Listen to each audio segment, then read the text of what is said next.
I call to order the regular meeting of the Lakewood City Council of July 28th, 2014. Will the clerk please call the roll? Murphy? Here. Shakti? Here. Roybal? Here. Johnson? Here. Quinn? Here. Hall? Here. Coop? Here. Barraway? Kellen? Here. Wickman? Harrison? Here. You have a quorum. Thank you. And as always, I'd like to welcome everyone to City Council chambers here this evening. And thank you for choosing to take part in your local government, either by being here tonight in person or by watching us live on Channel 8 or on our website.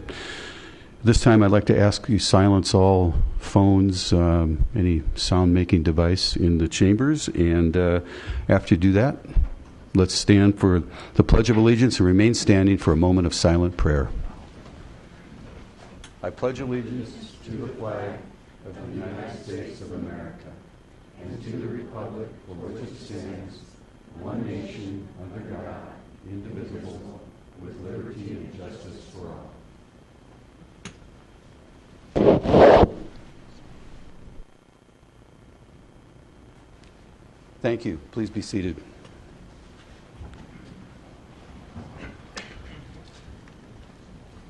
The first, will the clerk please read item 4 into the record? Item 4, proclamation, Miss Colorado, Stacy Cook. This is one of the fun things we get to do from time to time, and that's to honor Lakewood resident and current Miss Colorado, Stacy Cook. Come on down.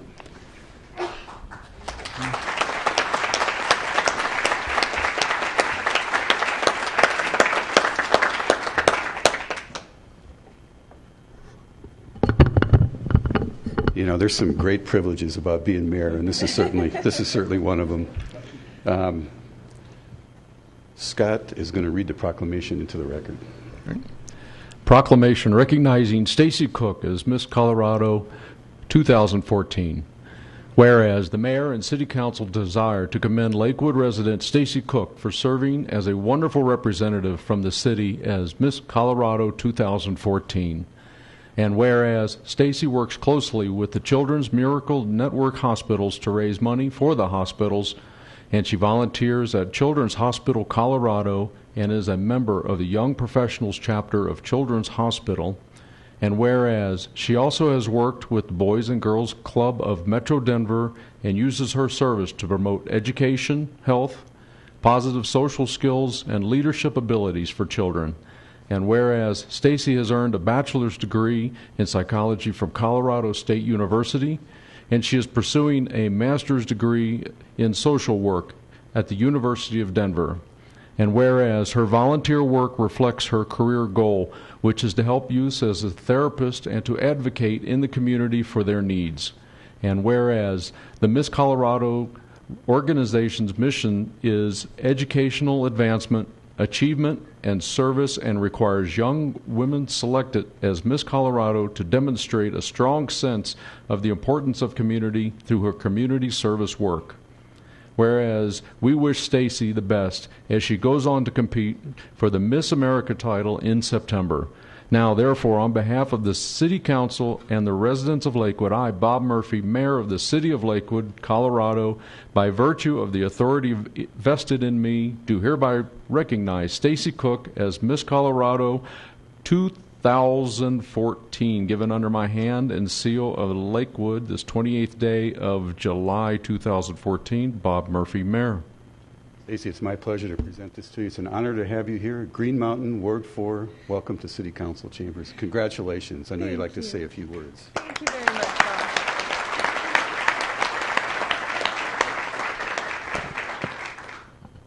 Well, I'm sure as you all are aware, two of the main priorities of the Lakewood City Council is to provide its residents with a safe community and a quality lifestyle. And I hope that as Miss Colorado, I can continue this tradition throughout the state of Colorado, especially with my platform of the Boys and Girls Club of Metro Denver, and promote that for kids all over the state so they can live the same quality lifestyle that I have had the privilege to live here in Lakewood. Thank you very much. Thank you.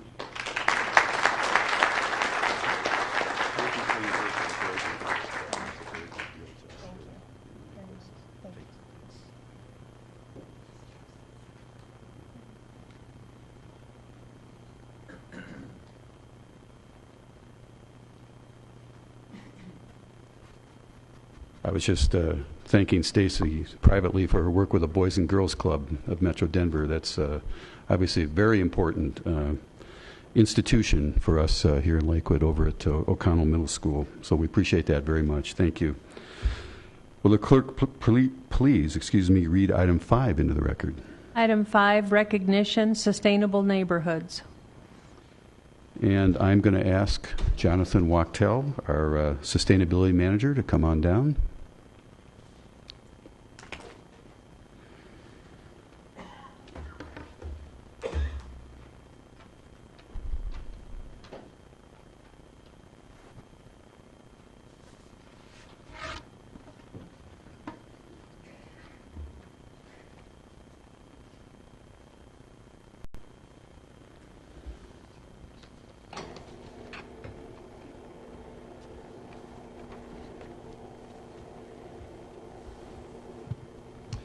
Mayor and City Council, thank you very much for giving us some of your time this evening so we can recognize some of Lakewood's truly outstanding neighborhoods and residents that are leading the way in those neighborhoods to a sustainable future. Before we get... Oh, it takes a second to come on.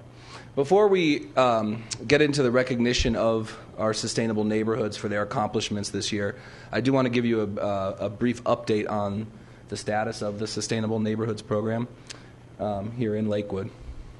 I'll wait just a moment here for the projector to catch up with me. All right. As many of you know, since we've been doing this for a couple years now, the Sustainable Neighborhoods program really achieves several of the City of Lakewood's goals from its comprehensive plan, including fostering sustainability in the community and really building vibrant and strong neighborhoods. Just a quick reminder of how the program works. Residents in participating neighborhoods work to design and then implement initiatives that advance sustainability in the neighborhood.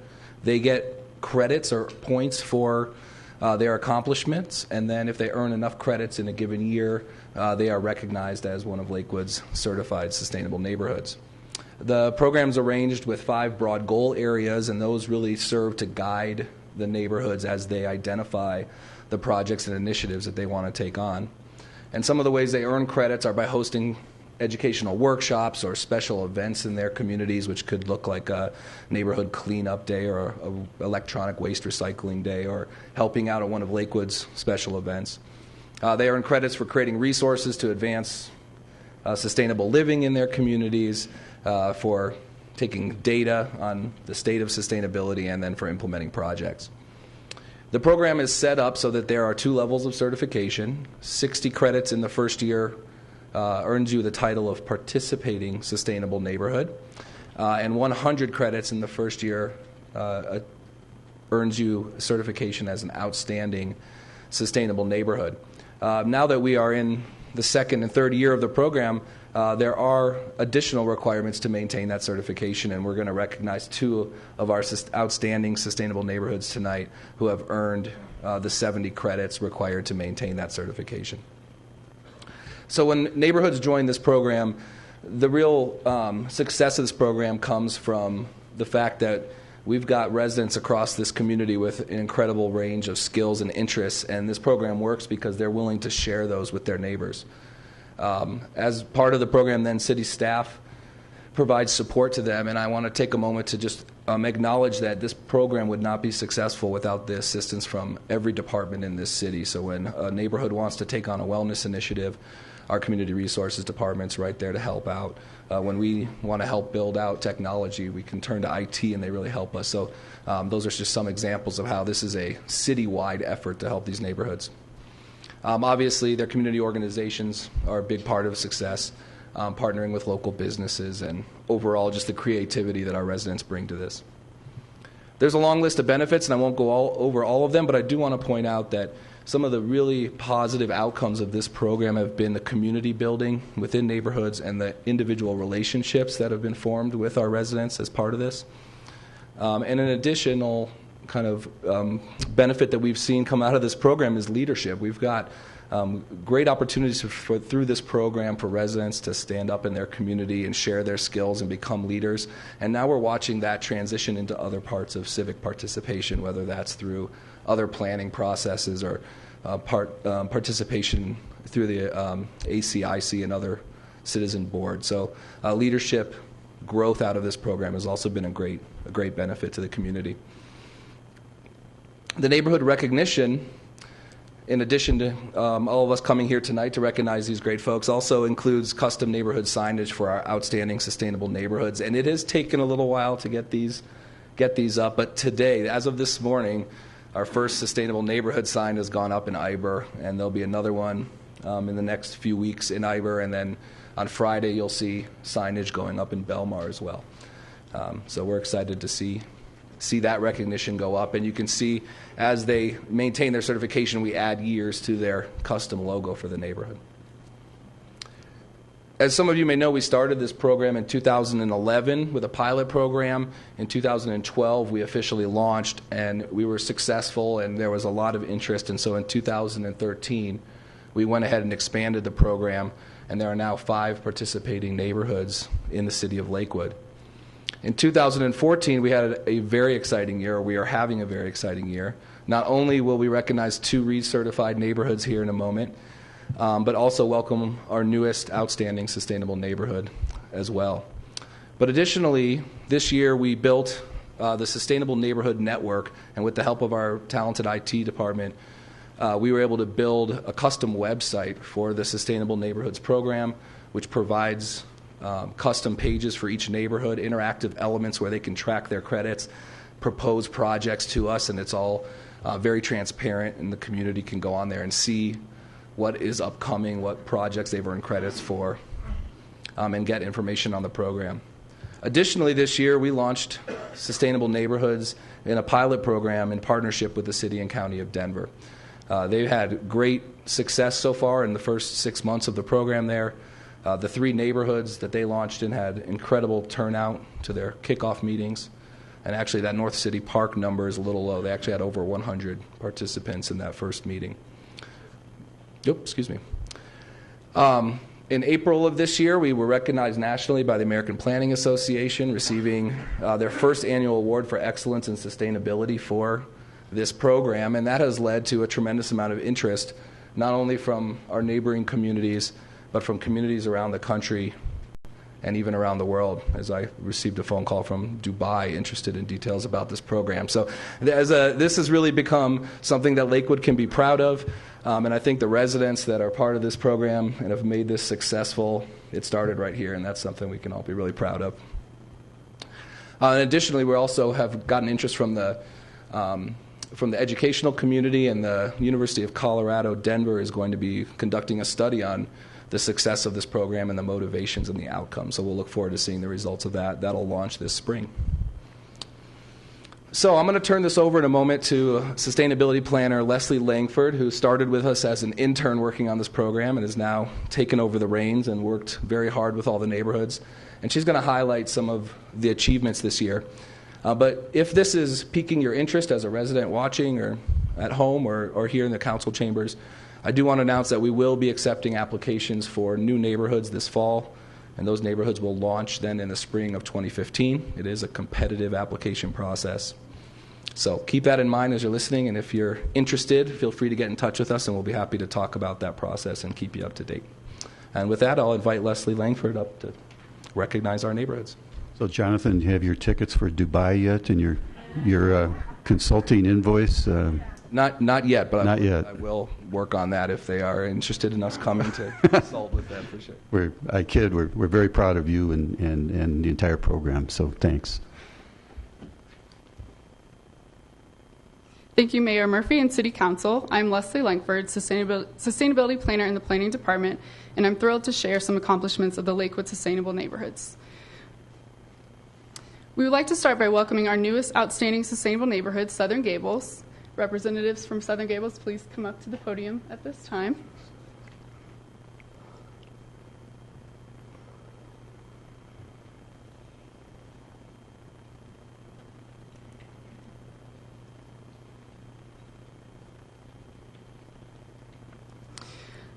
Southern Gables has had an impressive first year, earning 119 credits through various workshops, special events, and other projects, and we're proud to be here and highlight some of their initiatives. To get the program started in Southern Gables, a kickoff meeting was held in order to brainstorm and develop ideas, and then teams were formed around these initiatives. One of these teams was the WaterWise program. This team has hosted workshops on xeric landscaping, native seed swapping, and overall promotes water conservation practices. Slash the Trash focuses on zero waste, composting, and recycling.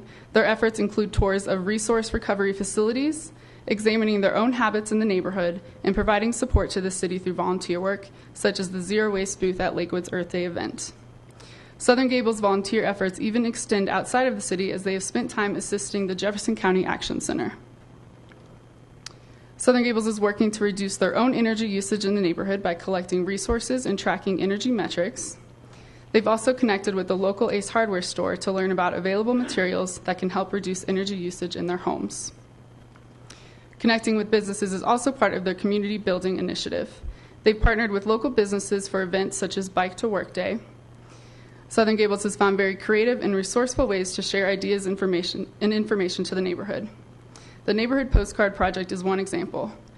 Southern Gable kids created this wonderful artwork on the front of the postcard, and on the back it prompts, "I love Southern Gables because." The residents fill this out, and then it's randomly sent to another neighbor. So it works to create a sense of pride in the neighborhood while sharing the program with other residents. Additional community building efforts include hosting National Night Out, a sustainable book club, and their website blog, which regularly provides tips on sustainable living. So a huge congratulations to the newest outstanding sustainable neighborhood, Southern Gables.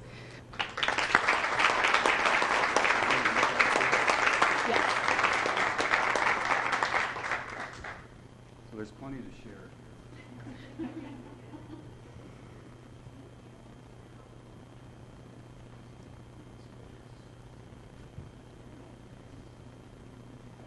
Over here.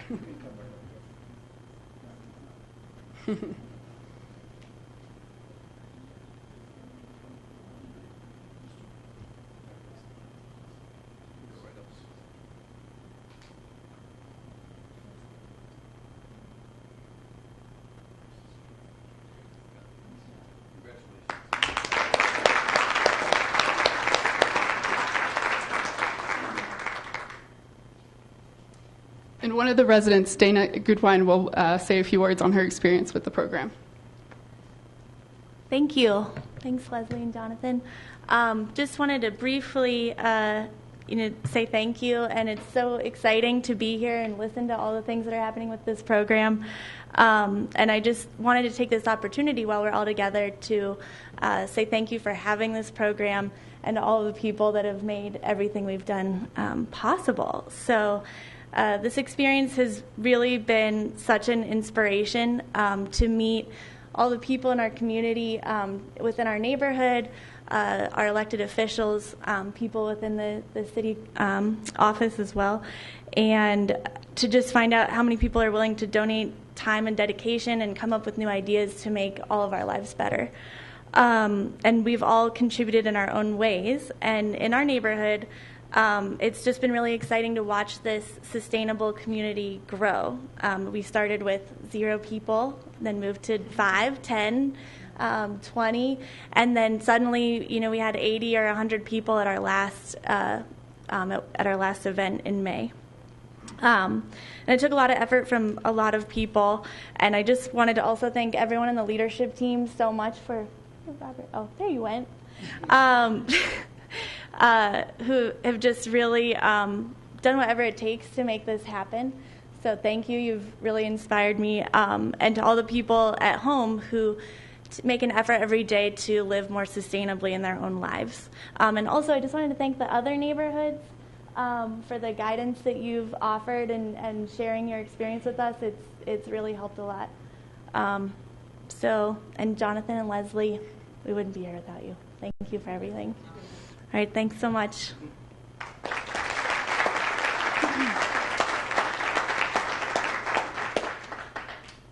We're also here tonight to recognize 2 neighborhoods, Iber and Belmar, that have maintained certification for their second year. Representatives from IBER, please come up to the podium.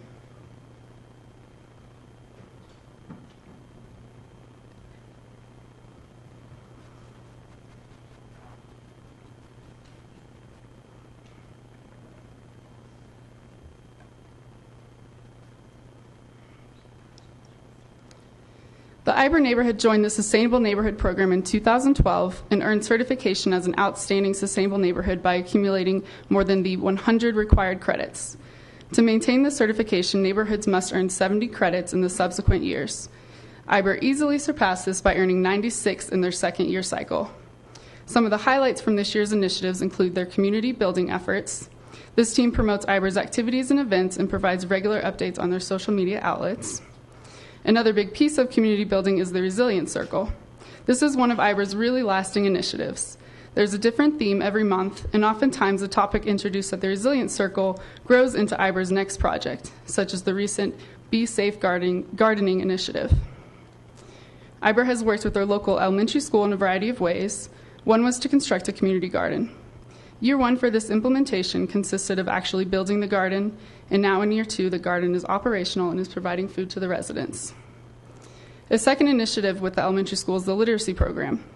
IBER has approximately 30 residents that have been trained and are now providing literacy services to the elementary school youth. Another continued effort in IBER is the Stewardship and Native Landscapes initiative. Their efforts include hosting workshops, native plant swap days, and permaculture projects in conjunction with the IBER Community Garden. Congratulations to IBER on your Year 2 recertification as an outstanding sustainable neighborhood. Mayor Murphy will now present you with the Certificate of Recognition. As I do that, I just want to mention we were over Friday, I guess, doing a filming for Spotlight on Lakewood on Channel 8, and that garden over at IBER Elementary School is really something. And we were talking during the filming about the passion that's exhibited throughout this process, the sustainable neighborhood process, but also the unity that's built in the neighborhood. And I think that's a common theme that we hear from everybody. So on behalf of City Council, it's my pleasure to present you with the certification plaque.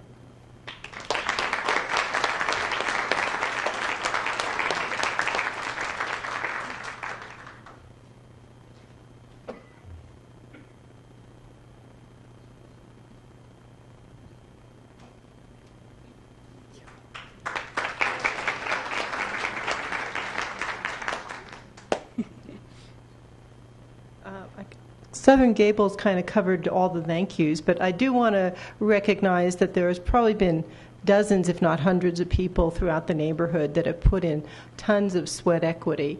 And it really has been a great community building program and also a very empowering one. It really has allowed people to do what they're passionate about. And we really thank the city for helping us do this program. Thank you.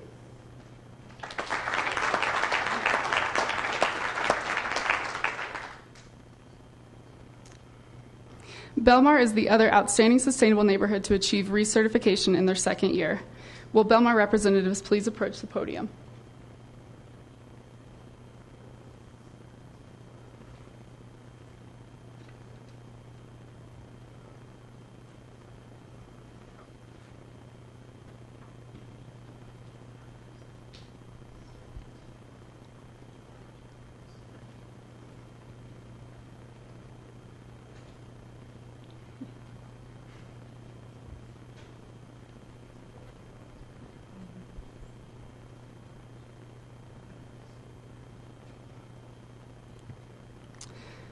Belmar earned 106 credits in their second program year and have many accomplishments and ongoing projects worth highlighting. The Belmar Urban Garden is one of their most dynamic and integrated group efforts. The garden now has 20 active plots and what Belmar has coined the Auxiliary Green Team. This team allows residents to temporarily sub in on garden plots when plot owners are unavailable, and it is working to expand the role of the garden as a resource. This year, Belmar built on previous air quality and transportation initiatives, such as the Every Trip Counts program. They also worked to assemble a resident's guide to transportation in the neighborhood and they played a critical role in attracting the car share service, Car2Go, to expand outside of Denver and into Belmar's business district. Car2Go officially launched a couple of months ago and is helping to promote alternative transit options through car sharing. Belmar has also been active in city planning efforts such as the Downtown Lakewood Connectivity and Urban Design Plan, with the overall goal to promote mass transit use as well as biking and walking alternatives. Within the Health and Wellness Initiative, Belmar has their own walking, biking, and running implementation efforts, as well as a recycling program to encourage waste diversion, and they have completed energy audits in their residential buildings. Overall, Belmar residents have proven to be champions of community building even outside of their neighborhood. They have done an exceptional job connecting with other neighborhoods in the program. They've hosted a potluck to welcome the new sustainable neighborhoods into the program. They partnered with Southern Gables on the Zero Waste effort at Lakewood's Earth Day event, and have teamed up with neighborhoods on other events like recycling facility tours. Belmar also proudly hosts the largest national out event in Lakewood and has done a great job getting the local businesses involved in incorporating sustainability efforts into the event. I also wanted to take the time to thank Leanne and Mike Lupamek, who were instrumental in initiating the Sustainable Neighborhoods program here in Belmar. Thank you for your hard work, dedication, and for advancing sustainability in the Belmar community. I know I speak on behalf of all sustainable Belmar residents that we are sad to see you go. So congrats to Belmar on your Year 2 recertification as an outstanding sustainable neighborhood. Mayor Murphy will present you with a certificate of recognition. Thank you. You know, this is a neighborhood. We look at the faces over here. These are friends and familiar faces to all of us. This is a neighborhood that is really such an example of active, engaged citizenry that we talk about so often here in Lakewood.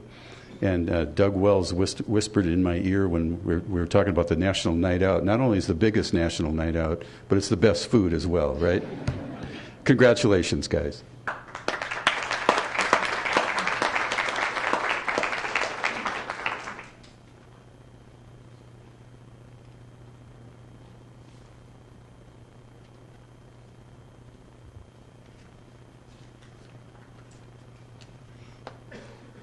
Well, thank you, Mayor and Council. We just want to make sure that everybody recognizes the work that Leslie and Jonathan have done to find this program and get it started. This is just a small example. We've had literally dozens of volunteers as part of the core group, and just want to thank everybody for all their help. It's actually been a lot of fun, and we're looking forward to work in the future.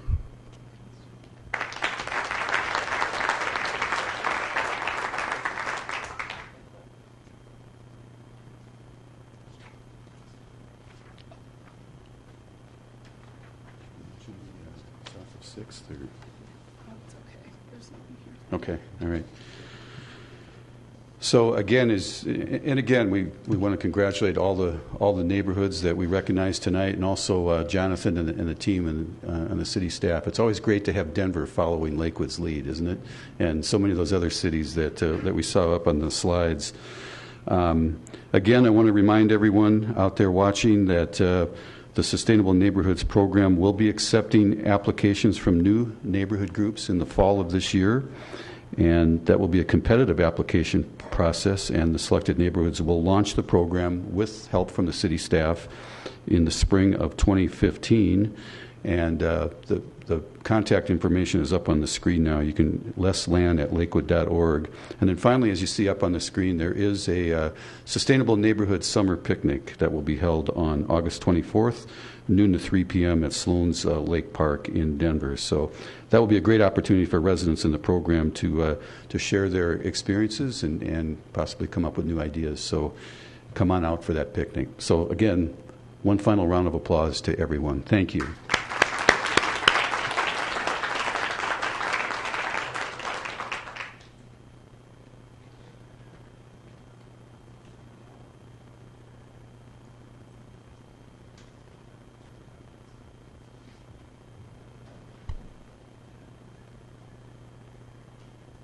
This is the point in the meeting where the public is invited to address City Council on items that do not appear on the agenda.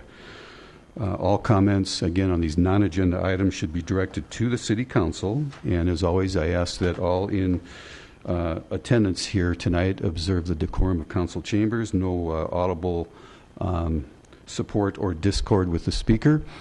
And as you come down here, we have a 3-minute time limit on public comment. You'll see a green light for the first 2.5 minutes. When it hits yellow, you know you have 30 seconds left. When it's red, your 3-minute time limit is up, at which time we ask you to wrap up your comments. I'll start with names that signed up on the list. And again, this is on non-agenda items. So if you have an item of concern that's on the agenda, please wait until we open the public hearing on that particular item. James Mace, you are first. Come on down, James. Take your time, please.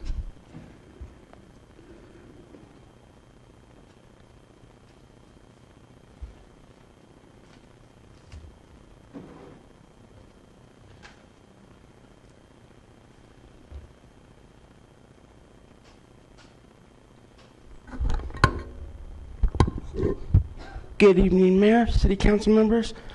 Mayor, before I get started, if you would please look at the public comment roster and cross out Patrick Dickman. He is next under my name. He is no longer here. I will do that. Thank you, James. Okay.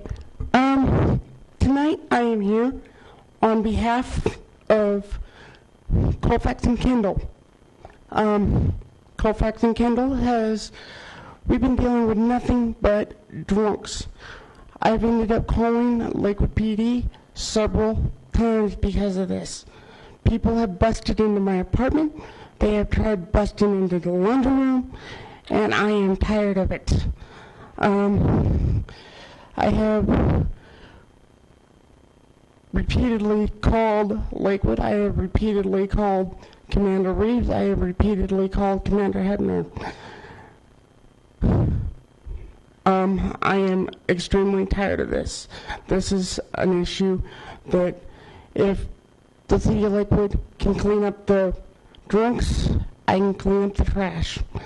Because Colfax and Kendall, all the way from Colfax and Kendall to Colfax and Pierce, is full of beer cans, beer bottles, all over the place. Not only am I tired of it, but my neighbors are tired of it. My friends are tired of it. Patrick Dickman is tired of it. That's why he was here. But we're tired of it. Don't get me wrong, Mayor. I know Lakewood's doing the best they can, but, I mean, the more citizen outpour that this area has would really help.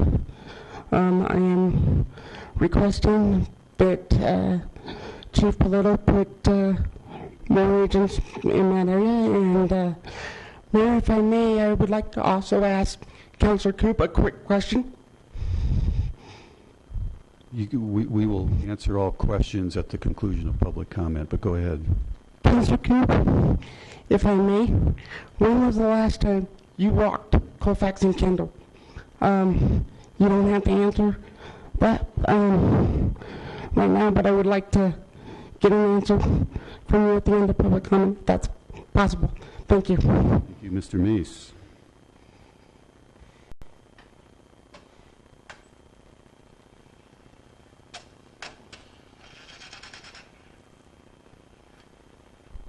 Randy Little.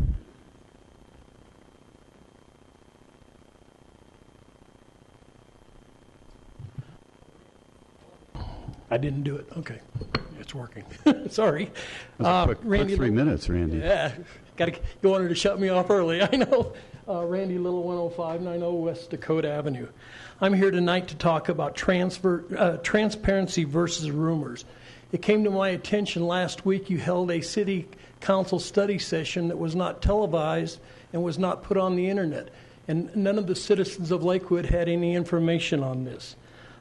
In that transparency mode, I want to discuss the stormwater fees. This is what was discussed at your meeting, part of your discussion. The stormwater fees, my wife pays the bills in my family, and she received a bill last week for stormwater fees that was already assessed a $1.90 late fee.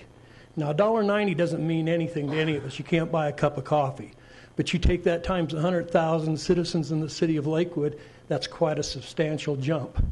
I talked to several of my residents. They also had this fee attached to their stormwater bill. I think if it was sent out by mistake and we didn't get it in the mail, that's one thing. But to get the second one with a late notice on it is another thing.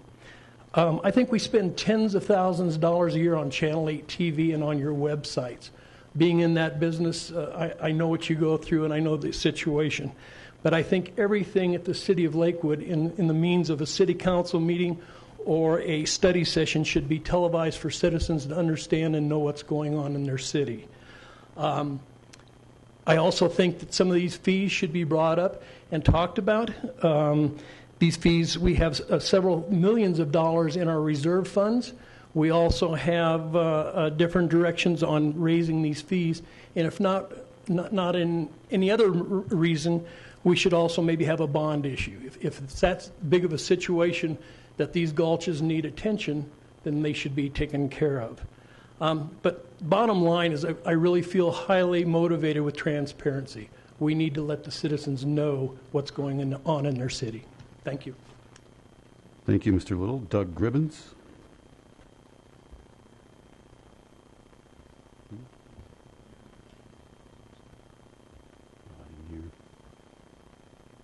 Doug Gribbins, 2673 South Howell Street in Lakewood.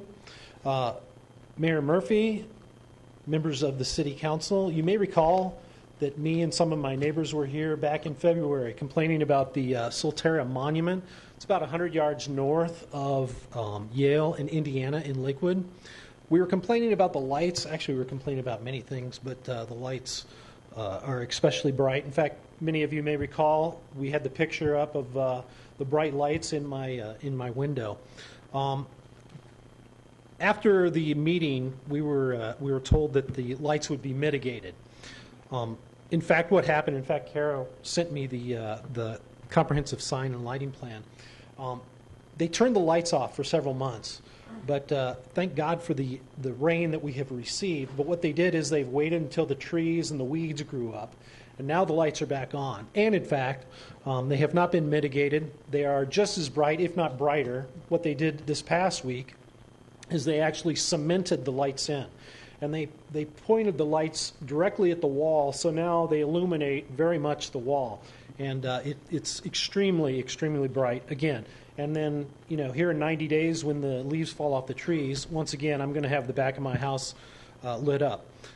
As I said, Kara sent me the Solterra Comprehensive Sign and Lighting Plan, which says all signs shall conform to Article 10 of the City of Lakewood unless otherwise noted on this plan. I actually pulled Article 10, and I think this shows how much time they spent, because actually Article 10 is regarding wireless services and communications. What they actually meant was Article 9, which was sign lighting.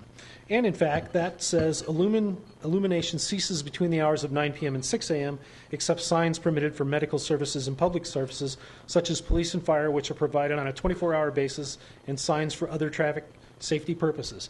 So obviously they are not following the zoning, and in fact, their Part 4C actually says, does not affect in a substantially adverse manner the enjoyment of land abutting the Solterra development, which of course I think I proved back in February. It very much is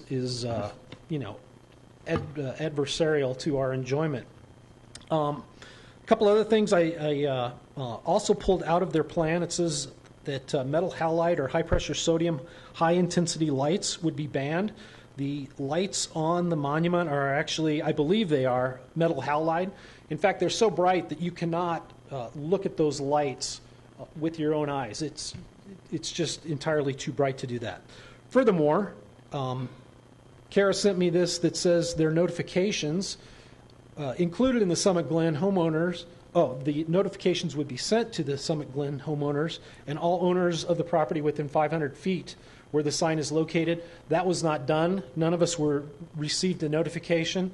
Let me just give you a caveat to that. If they sent us something and it was buried, that's entirely possible. But in no way did they notify that. So I see my time's almost up. I would just like to paraphrase, if I may, our reigning Miss Colorado, who said one of the tasks of the City Council is to provide a quality lifestyle. Myself and my neighbors would appreciate your efforts towards that. Thank you, Mr. Gribbins. Thank you. Joel.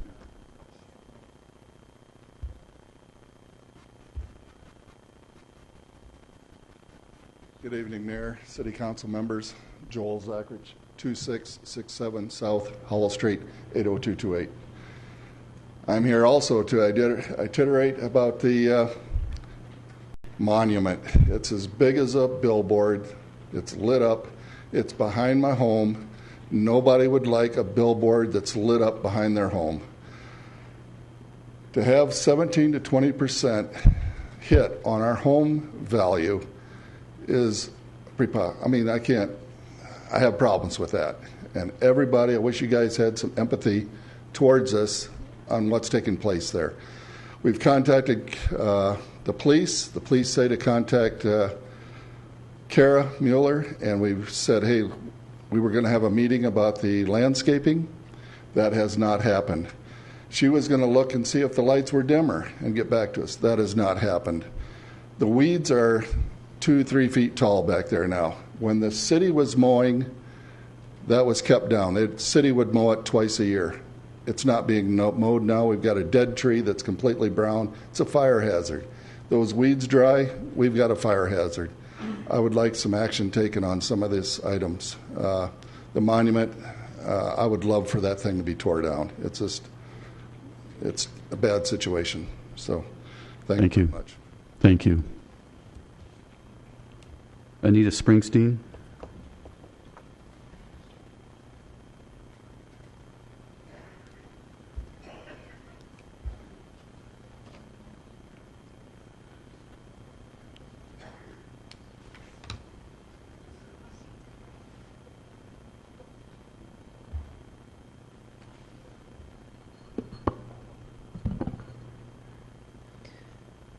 Good evening. My name is Anita Springsteen. I wanted to come and give you an update regarding the group home legacy you have left the citizens of Lakewood.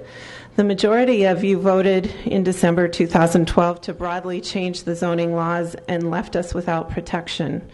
Various developers are now building so-called group homes that are really commercial residential facilities serving 12, and rumor is more, around Lakewood. They are also converting existing residences to the same. They are ripping through once lovely and quiet neighborhoods for greed and building mills rather than pleasant care accommodations for deserving disabled folks. Many of you voted on the zoning changes allowing this without knowing what you were voting for, arguably breaching your duties as our elected representatives. I want to report you have caused severe collateral damage. Edna Smith, who is in her 80s, who lives next door to the home being built on South Flower Street, had a heart attack on June 20th. There's no doubt it was caused by the stress she experienced the day before with regard to the group home construction, since she had to deal with the contractors who were parking in front of her driveway and blocking her street, and the authorities who issued citations. Other reports from elderly neighbors include problems having oxygen delivered, trouble with emergency access, loss of a 100-year-old tree, damaged homes, constant trash, ending up in elderly folks' yards, drainage issues, stress for the elderly. The construction on South Newland, West Virginia Avenue, and South Flower Street has no end in sight almost a year after this began. There are constant disturbances in these once quiet neighborhoods, giant dumpsters, porta potties in hot weather, trash, and dangerous traffic. The elderly folks around the group homes have trouble sleeping, driving down their streets, simply sitting quietly in their living rooms. The stress of these group homes is going to kill off the salt of the earth of this Lakewood community to make way for big money. These so-called group homes are really commercial enterprises and therefore take much longer to complete and leave a horrendous footprint. The first informational notice came out on July 3rd regarding a group home slated for 1085 Vivian Street. It states it will serve up to 12 people. What happened to your promises about limiting group homes to 8 in residential neighborhoods? We knew that your ordinance changes last February, purportedly trying to fix what was broken, were without substance, and they are. Who is making all these deals with the big money at the expense of the citizens of Lakewood? We want to know. Thank you. Thank you, Ms. Springsteen. Kim Galen, I assume if you're still here, you want to talk on the agenda item, right? All right. So we'll roll you over to that. That exhausts the list of names that indicated a desire to speak by signing up on the roster. I'll now open it up to the audience. Mr. Muller, back by popular demand to council chambers. Mike Muller, come on down. It is a pleasure to be back. I just love this council. And I saw the information on that you're going to start the blighting and all that other stuff that we looked at years ago. And just to put a point straight with me, or with you guys, I have no love for what they've done on Colfax. Did you want to talk on I'm talking about the blighting that area. I'm talking about... You are. Okay. Did you want to talk, wait till the agenda item? No. Okay. Then another topic, please.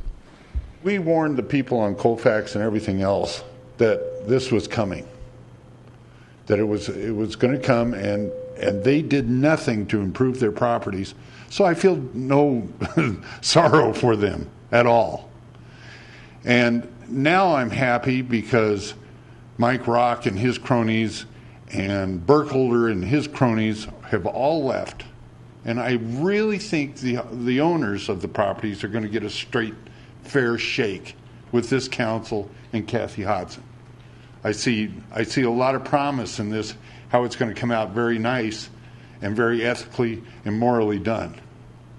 I see this. Before, I wasn't sure the council was ethical enough not to take campaign funds. I didn't know if by developers. I didn't know how far these developers' pockets were influencing our city. It was terrible. There was whole dinners put on by developers for campaigns.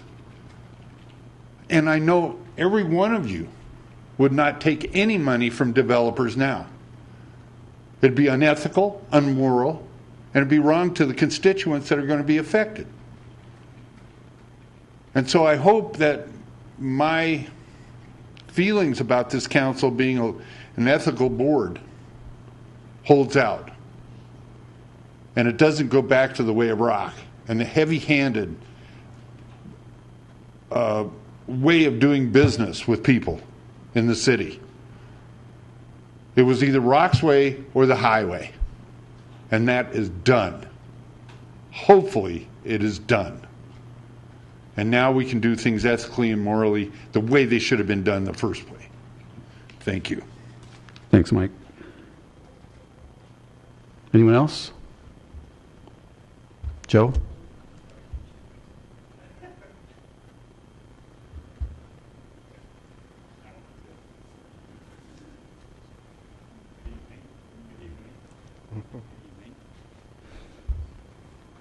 Good evening, Council and Mr. Mayor. I could, after listening to the session tonight, I could really say something, but I'm not gonna. What I want to say is, earlier this year, I was at the groundbreaking at Mount Air Park for the new garden. I'd like to see people. I had an opportunity last week to see the garden developed. I think it's a great thing Lakewood did. It was a muddy field. At one point in time, concrete all over the place. I'd like to have the people, the residents of Lakewood, drive by there. Mount Air Park is between Sheridan and, Harlan. You'll see a field there that was converted into a garden, vegetable garden. It's run by Sprouts, I guess. Sprout City Farms, right? Sprout City Farms. I think it's a wonderful project. I think I said a great idea with it. I think something needs to be done to lighten up this evening. So I'd like to tell the residents to drive by there. It's between Harlan and Sheridan, Mount Air Park. And if you go around the 13th, you can't see it from 14th. You can't see it from the park. But if you drive around 13th, you get a view of that garden and those kids that are working in there so diligently. That's all I have to say. I mean, I'm just trying to see some light in the night. We always see light. We always see light, Joe, but thank you. We appreciate it. All right, with that, we'll close public comment. I don't know if there's any comments from City Council. Councilor Paul. Yeah, I think the folks from Solterra, or who line up next to Solterra, have already left, but it's clear that I know our staff's worked really hard, and so I think maybe we need to just get a little bit more involved with Brookfield and see what's going on. I know that they've made our staff some promises, and if those lights are being, if they're turned on after 9 p.m., that's not what they told us that they would do. So I look forward to, I guess, having a further conversation with Brookfield as to the sign issue. Thank you. Yes, staff will follow up on those comments. Thank you. If you need any help from myself or my counterpart, please let me know. Thank you. Mr. Coop? I'd like to thank Mr. Mace for the question. If what you're getting at, Mr. Mace, is that no, just because I don't walk around all the streets in Ward 2 on a regular basis, I do have actually an exact date the last time I walked on that corner. May 17th. It was for the Colfax Marathon cleanup that Two Creeks neighborhood sponsors every year and organizes. So it was May 17th, to answer your question. Maybe I'll see you there some other time too. Thanks, and I'll just follow up with Mr. Little's comments. Randy, I don't think you were at the workshop, so I will repeat what was said at the workshop for your benefit. We do well, first of all, no study sessions were televised before I became mayor. When I became mayor, all study sessions became televised, except for the occasional workshop that we do. And those workshops are often mobile. We'll go to a place like the Seniors Resource Center. We'll go out to the Rooney Road Recycling. Those obviously cannot be televised. This was a workshop that was not mobile. It was held upstairs in the cabinet room. And what was the follow-up from that? As you heard, we discussed drainage and the situation of drainage situation in Lakewood and the estimated $100 million worth of drainage needs we have in the city of Lakewood. And the recommendation from that study session, from that workshop, was to move it to a televised study session to begin the very public and conversation about options, including virtually everything that you brought up. So that's that, and we'll go on to the consent agenda. The use of the consent agenda has been made to expedite council action. It contains both resolutions. Tonight it does not contain any first reading ordinances. Resolutions are generally items of a routine nature, and the public will have an opportunity in a moment to comment on any of the proposed resolutions. And any council member may request an item on the consent agenda be removed for separate discussion and action, which I'm going to do with one of them shortly. So will the City Council read the items on the consent agenda into the record? The consent agenda consists of items 7 through 10 inclusive. Item 7, Resolution 2014-24 for approval of a finding that the Oak Street project area within the West Colfax Avenue corridor reinvestment area is a blighted area. Item 8, Resolution 2014-25, authorizing the execution of an intergovernmental agreement to establish the Colorado Information Sharing Consortium. Item 9, approving the minutes of the regular City Council meeting of February 10th, 2014. And Item 10, accepting the minutes of the Advisory Commission for an Inclusive Community Full Commission meeting of June 18th, 2014, and the Lakewood Planning Commission meetings of May 7th and June 4th, both 2014. Thank you. And I'm going to pull item 7, the resolution concerning the Oak Street project area, from the consent agenda because we have a fairly extensive staff presentation, which we don't routinely do with consent agenda items. And moreover, a public hearing is specifically required for item 7. So we do routinely provide for public comment on resolutions that appear on the consent agenda, but by pulling this item, we have a separate and official public hearing rather than asking for comment on the entire consent agenda at once. So we're going to pull this, we're going to move it to the bottom of the consent agenda. So essentially we will deal with item 8, the resolution authorizing the execution of an intergovernmental agreement to establish the Colorado Information Sharing Consortium, and obviously the minutes here, and of the City Council meeting and the boards and commissions, and then we'll deal with item 7. So I'm going to now open the public hearing on the single resolution I just mentioned in the consent agenda, the consortium, Colorado Information Sharing Consortium. No one's indicated a desire to speak by signing up on the roster. Does anyone in chambers wish to speak on item 8, resolution R 2014-25?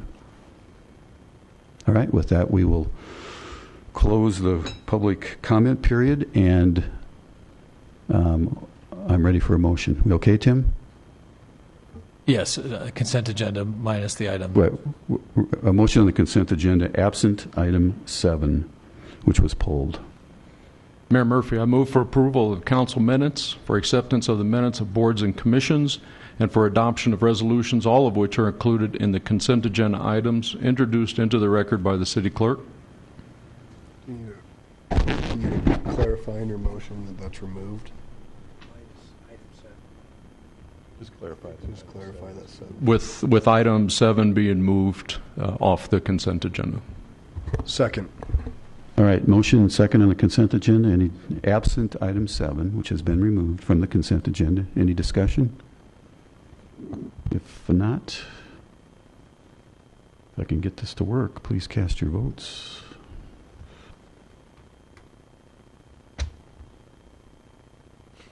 All right, the consent agenda minus item 7 passes unanimously. All right, will the clerk please reread item 7 into the record? Item 7, Resolution 2014-24, for approval of a finding that the Oak Street project area within the West Colfax Avenue corridor reinvestment area is a blighted area. All right, the public hearing on Resolution R 2014-24 is now open. We have a presentation. First will be Nanette Nealon, our Deputy City Manager. Good afternoon, Mayor and City Council. Tonight, what we have in front of you is a resolution for the acceptance of the findings from a conditions survey for a finding of blight. I'm going to give through some little history. The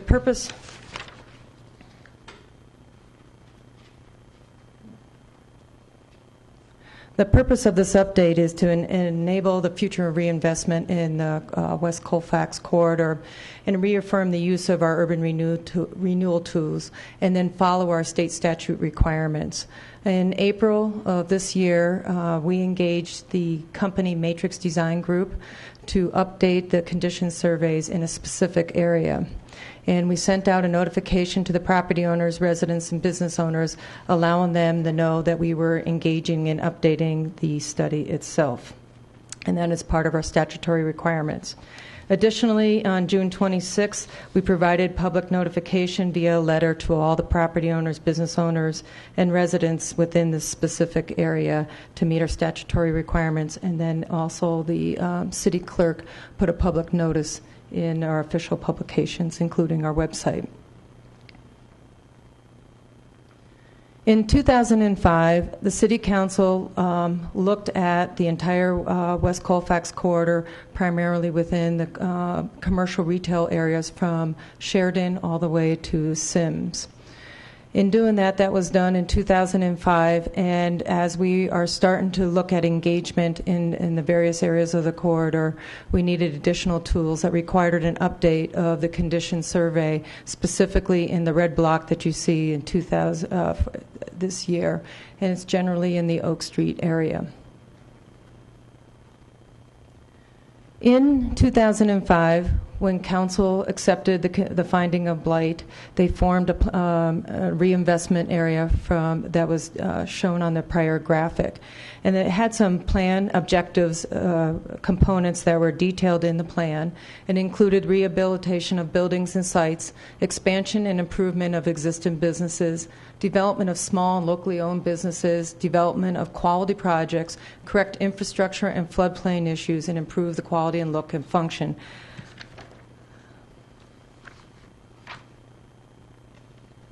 To date, we have worked on 2 projects. One's the Oak Street and the Wadsworth RTD projects, and made improvements, and that follows some of the plan objectives of developing quality projects and improving the quality, look, and function of the area. Additionally, we had additional plan objectives of creating identifiable destinations, which both the Oak Street and the Wadsworth light rail stations enhancements have done. Develop a mix of businesses and housing, emphasize the history and unique character, provide identity and beauty, address parking needs, and meet the objectives of the comp plan and the West Colfax action plan.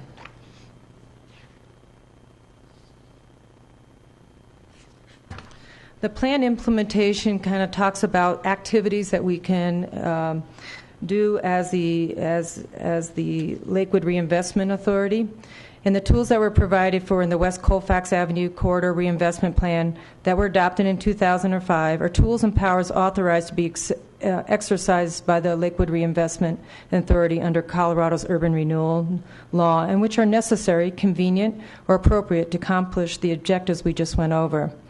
Redevelopment and rehabilitation actions can include demolition and removal of buildings and improvements, installation and construction of public improvements. You can engage developers in interest in getting the development moving forward, issue requests for proposals, and negotiate with landowners. Under property and acquisition and land assemblage, we can include the use of eminent domain in accordance with the urban renewal law. But this is really predicated on City Council authorized and on a case-by-case basis for each property. The West Colfax Avenue Corridor Reinvestment Plan contains guidelines on the use. The plan calls out for the primary method of financing projects that with the use of tax increment financing. However, other additional funding mechanisms such as metro districts and taking a participating interest can be considered. Again, due to the fact that more than 7 years have passed since a project has been taken in the Oak Street project area, except for the update of the light rail station, many of these tools are not available for us today, and the acceptance of this survey and the finding of the blight will give us a better opportunity to redevelop the area. So at this point, I think it's appropriate. We had hired Matrix Design Group to revisit their 2005 condition survey, and I would like to introduce Chad Coker, the project manager for Matrix Design Group, who will take you through the findings.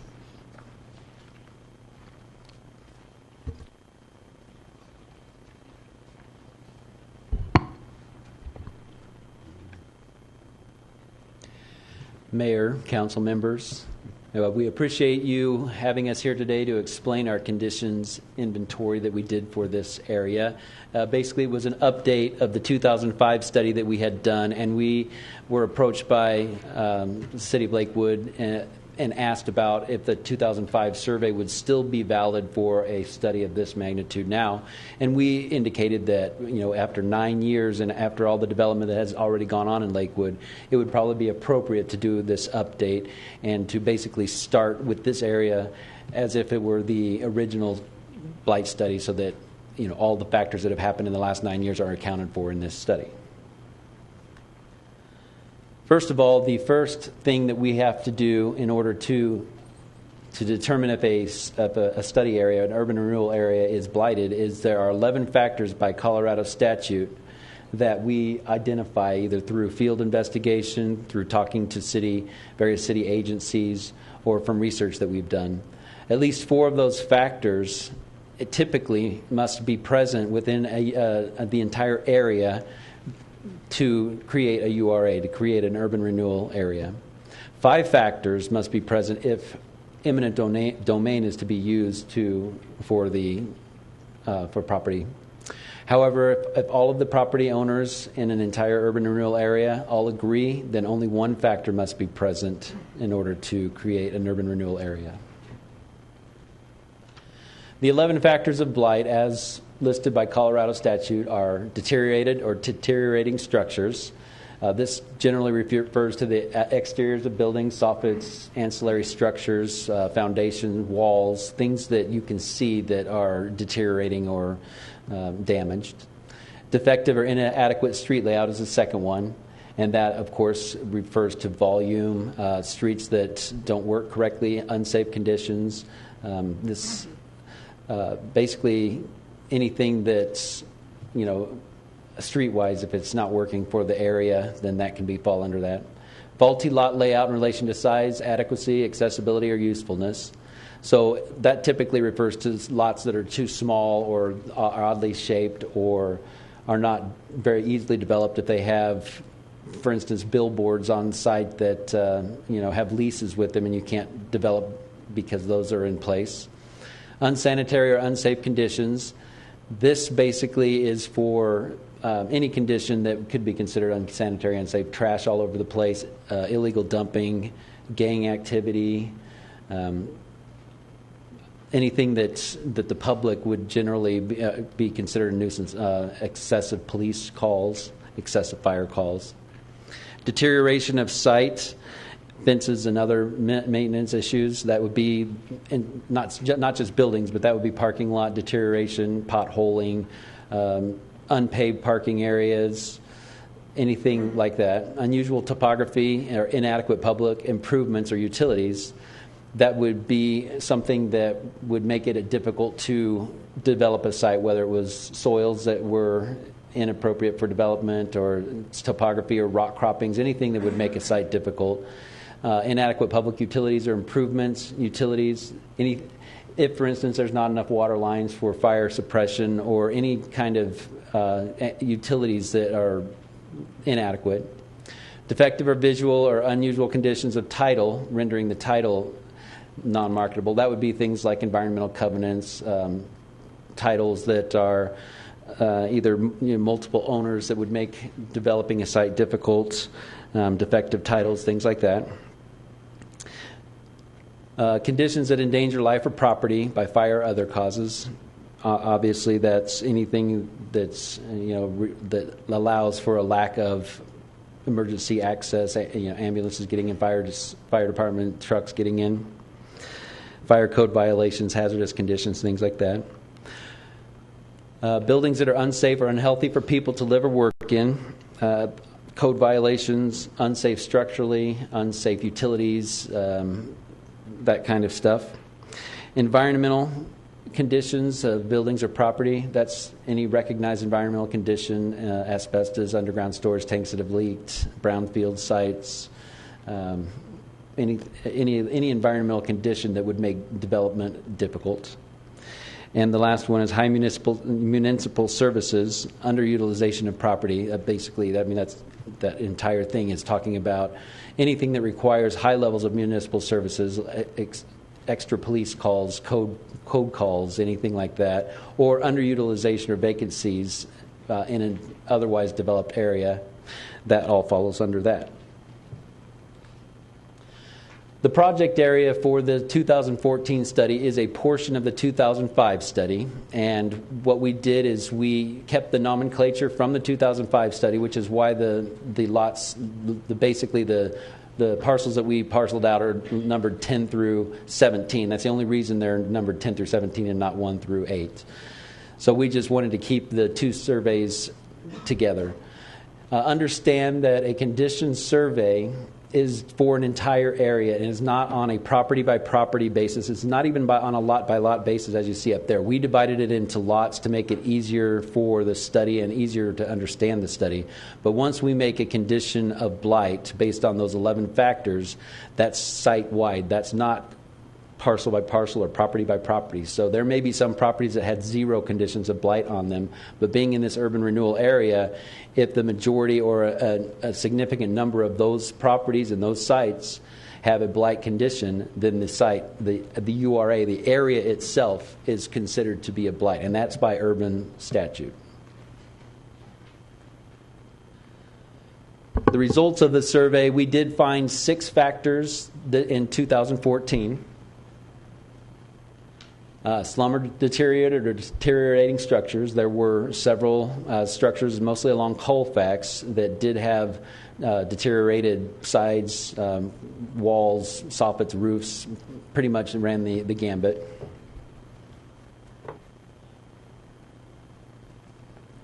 Unsanitary or unsafe conditions, we noticed through interviews and through our field investigations that there are several areas of vagrants. We did see some graffiti and we noticed some gang activity in the area. So we did find unsanitary, unsafe conditions. The Dry Gulch floodplain in the south part of the site is still within a floodplain, even though work has been done in a portion of that drainage work. There is still an area that would be considered in the floodplain. The former Target, of course, we saw illegal dumping there and signs of vagrancy as well. Deterioration of site and other improvements. This is the one that's outside of the deterioration of buildings. So we did find several areas of pavement that has been deteriorated, fencing, things like that. So we did notice deterioration of site and other improvements at several locations. Unusual topography, inadequate public improvements. We did notice several areas where there were no sidewalks, some streets that didn't meet city standards for curb and gutter. There were significant areas that did not meet city standards for pedestrians and bicycling. Environmental contamination of buildings or property. The Target facility, as you all know, is undergoing asbestos remediation at this time. There are 2 leaking underground storage tanks within this study area. One of them is actually still actively being remediated. The second one has gotten a no further action from the state, but they did leave behind some contaminants on site that would be still considered environmental contamination of property. And then there's a brownfield site, a Harrison Western property in the very southern tip of the site that does have some contamination. And as Matrix, we did do some investigations there, and they do have soil, groundwater contamination. And then the factors requiring high levels of municipal services. There are obviously a lot of areas that are undeveloped or have previously been developed that have now been demolished, removed, and are in the middle of a very well and highly developed area. So that falls under the factors requiring high levels of municipal services. So to conclude for this blight study, the Oak Street project area in its present condition does exhibit a significant number of factors, 6 out of the 11, to be considered a blighted area in any instance, whether it would be for number one, for any, if no property owners have any objections, number 2, 4 for just being a standard study, and number 3, 5 factors if eminent domain is considered. Thank you. Nanette?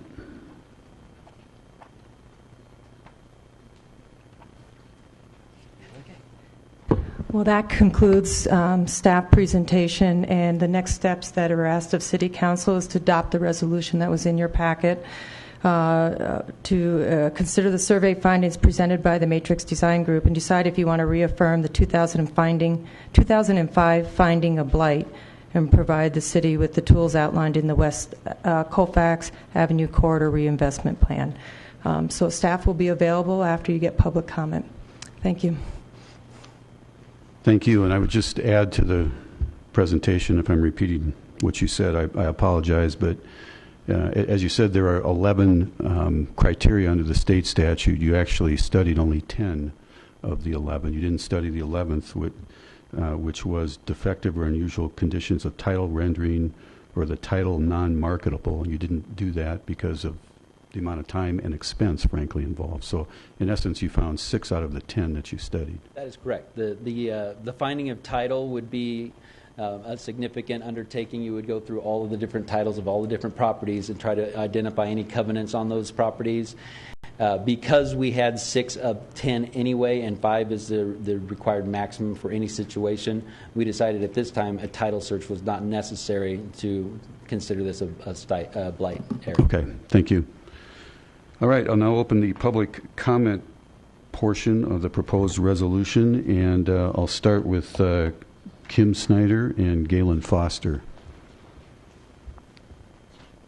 who are the only 2 that have indicated a desire to speak by signing up, but we'll obviously open it up.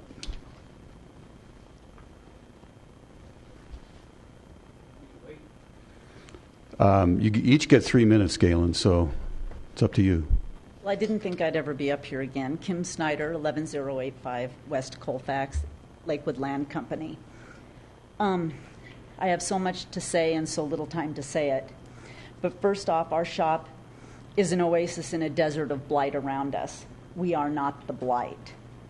When I hear words like blight as a whole or collective blight, I find it disconcerting because it seems to override my rights.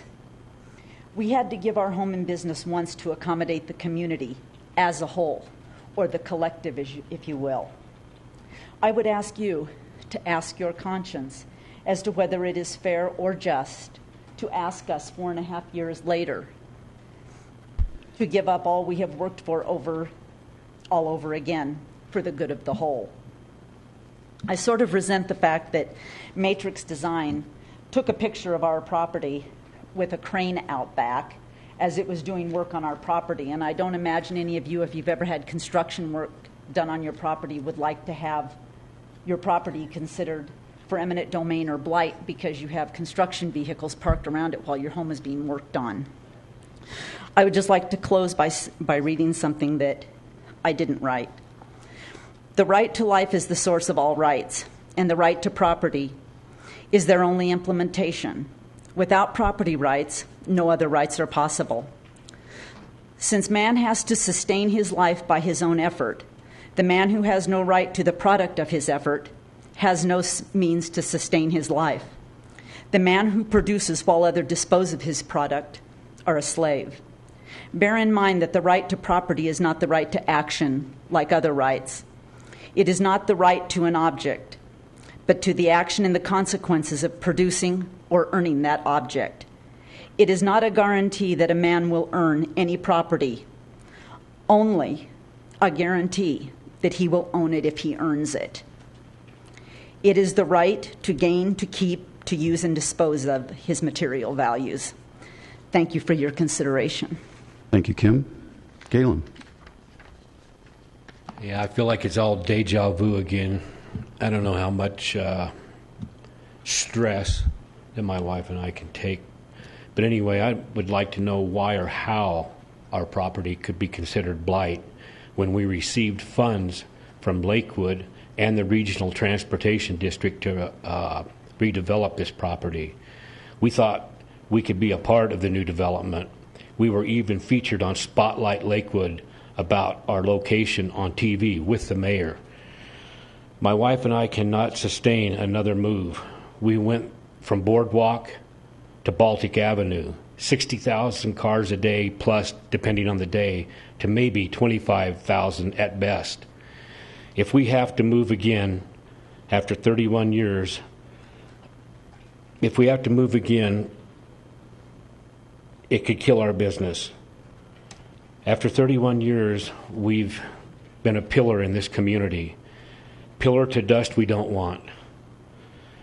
Too much stress can really affect your life and your health. Please let us be a part of things to come. Let your heart be the judge, not silver and gold. Thank you. Thanks, Galen. Mr. Mueller?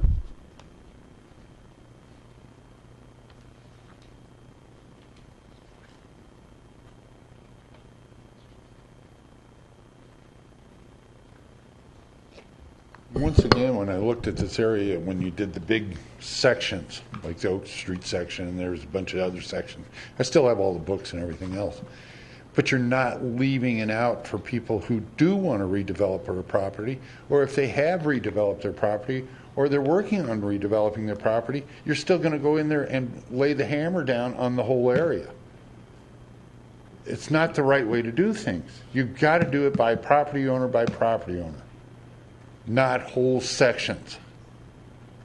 Because if you do that, you could actually blight out a whole section of Glen Eyre. You could blight out a whole section of Green Mountain. That's not the way to do it. There's people that take care of their properties. There's people that earn their incomes on their properties, and because of some study by an outside group that says, no, the whole area is blighted. You're ruining people's lives. What gives you the right? You people are not gods. Get some soul, get some heart, and do it property by property. And there's ways to do that. Thank you. Anyone else? Sir, come on down. Mr. Orr, is that who I see in the flesh? Odie.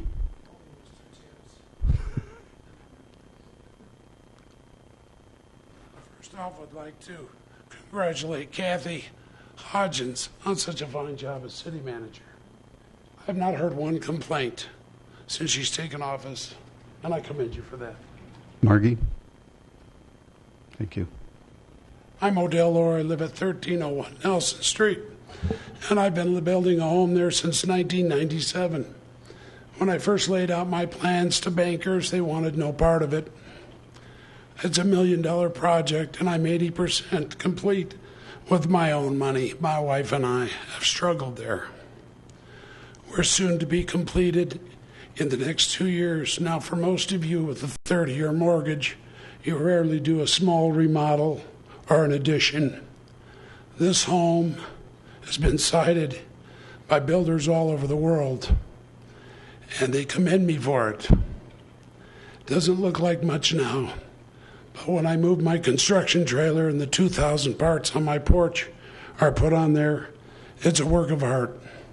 It's a 300-year home. I don't expect any of you to understand that, with the exception of Mr. Roybal, who has a lot of intelligence. But for somebody to come by who doesn't even know me or my project and take a picture of it and judge our property and our hard work for that is insane. And my last words to Dennis Cole were, please do not come after the Lord's work, because you will be judged for that. And he laughed at me. And one day later, I called everybody, who will replace this man when he's gone? That was Friday. On the following Monday, he was gone. Now, I don't know what any of that means, but you do not laugh at the Lord's work. If he wills something, don't snicker at it. Do what he orders. And I'm doing it. I've suffered 2 heart attacks while I was there and many other illnesses, but I continue to do the Lord's work. And I ask you people to listen to Mike Mueller. What you need to do is take it a case-for-case basis. Not just my feelings count. There are other people there that count as well. So please, think of the other guy as you would yourself and give it its due. Thank you. Thanks, Odie. Good to see you again. Anyone else? Katie?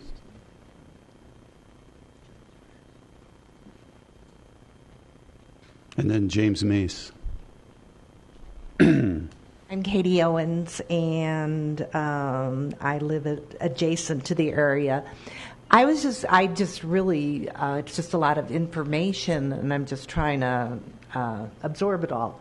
When it's designated an urban renewal area, and we're talking about development, what kind of development are we envisioning? Are we envisioning more projects like the Target area? Are we envisioning like government offices or like low income housing. I don't know.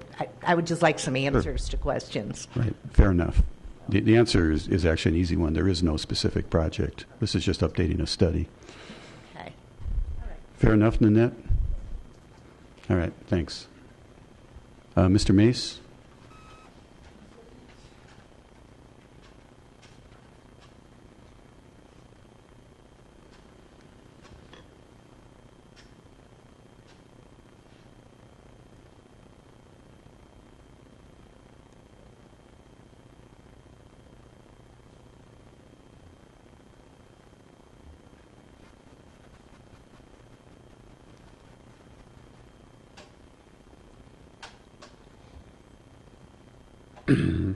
Mayor Murphy, I have one quick question for you. My question is, with this going on, does that mean the widening on Colfax is going to stop, or is it going to continue? Thank you. Thank you. Did you say widening? Sorry. The widening off of Colfax and Wandsworth, because of this study, is that going to stop, or is the widening on Colfax going to continue? Sure. It is going to continue. This is actually a different area, James, further to the west. All right. Thanks for the question. Anyone else? All right. With that, we'll close the public comment portion, and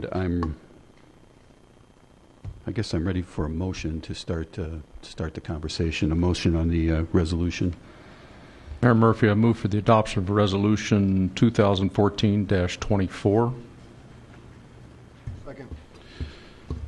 I'm going to. There's a couple of lights on. I'm going to start. I guess I've been around the longest, and there's a lot of institutional memory, and it might be time for a little, just a little bit of a history discussion here. Mr. Mueller, it is great to see you again. I consider you a very good friend. And I remember, and you'll laugh about this, I remember when 2007 you were walking up and down the businesses on Colfax Avenue passing out a flyer saying the city was going to scrape Colfax from Sims to Sheridan. And you know how many buildings that's actually happened to? 0. It hasn't happened. Well, right. So, again, the way this process works is that you do a study. You have a plan. We have a plan for Colfax Avenue. And once in a while, we have a project. There is no specific project in mind here. We're updating a study. The only major urban renewal projects we've ever done in the city of Lakewood are Belmar and the Creekside project at Colfax and Wadsworth. A couple of smaller ones, the betterments at 13th and Wadsworth Bridge and then the Oak Street Station. That's it. So there is no specific project. Kim and Galen, neighbors. And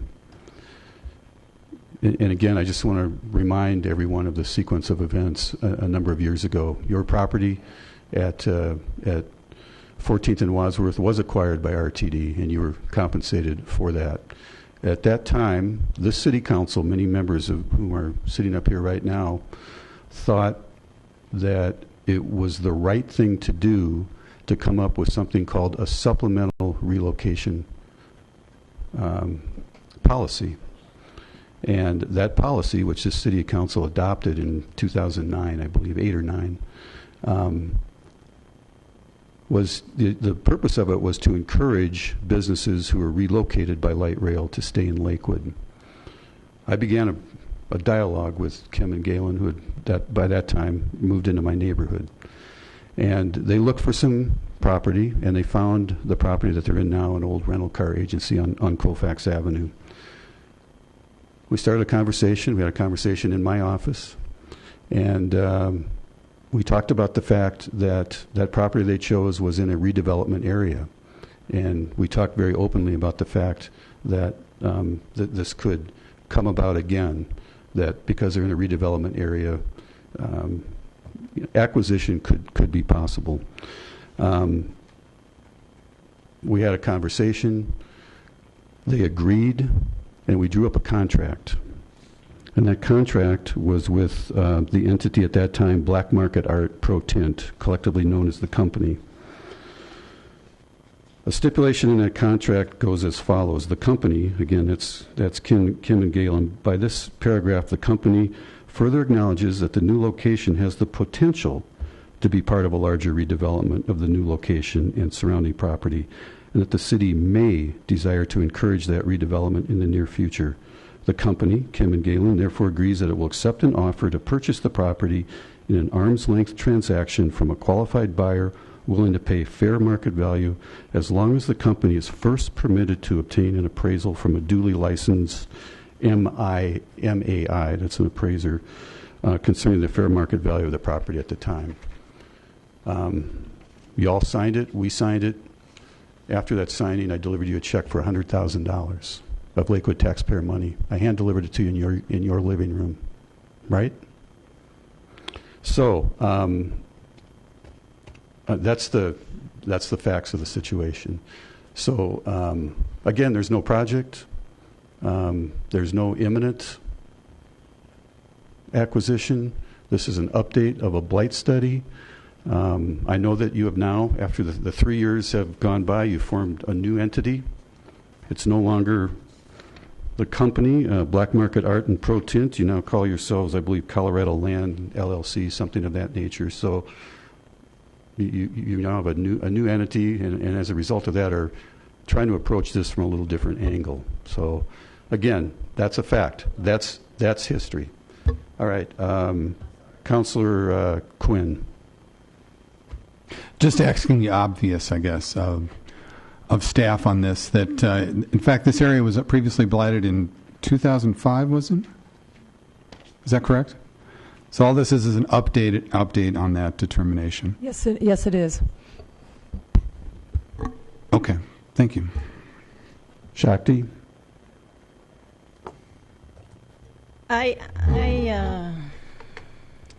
In reading the packet for today, I drove around this area to look at the buildings and such. And what I found is basically what was described, that there are areas with significant issues, and there are other areas where things look good. And so we see a combination of things there. And I think it's important to think about, first, to call it blight is sort of a heavy word, and I think people might be reacting to that. In fact, it's a legal mechanism. It means that the area meets this legal criteria, and we want the option of using certain mechanisms in that area. So if the city wants to do a project in that area or condemn property in that area, there will be discussions about that specific move at that time and opportunity for public comment and votes.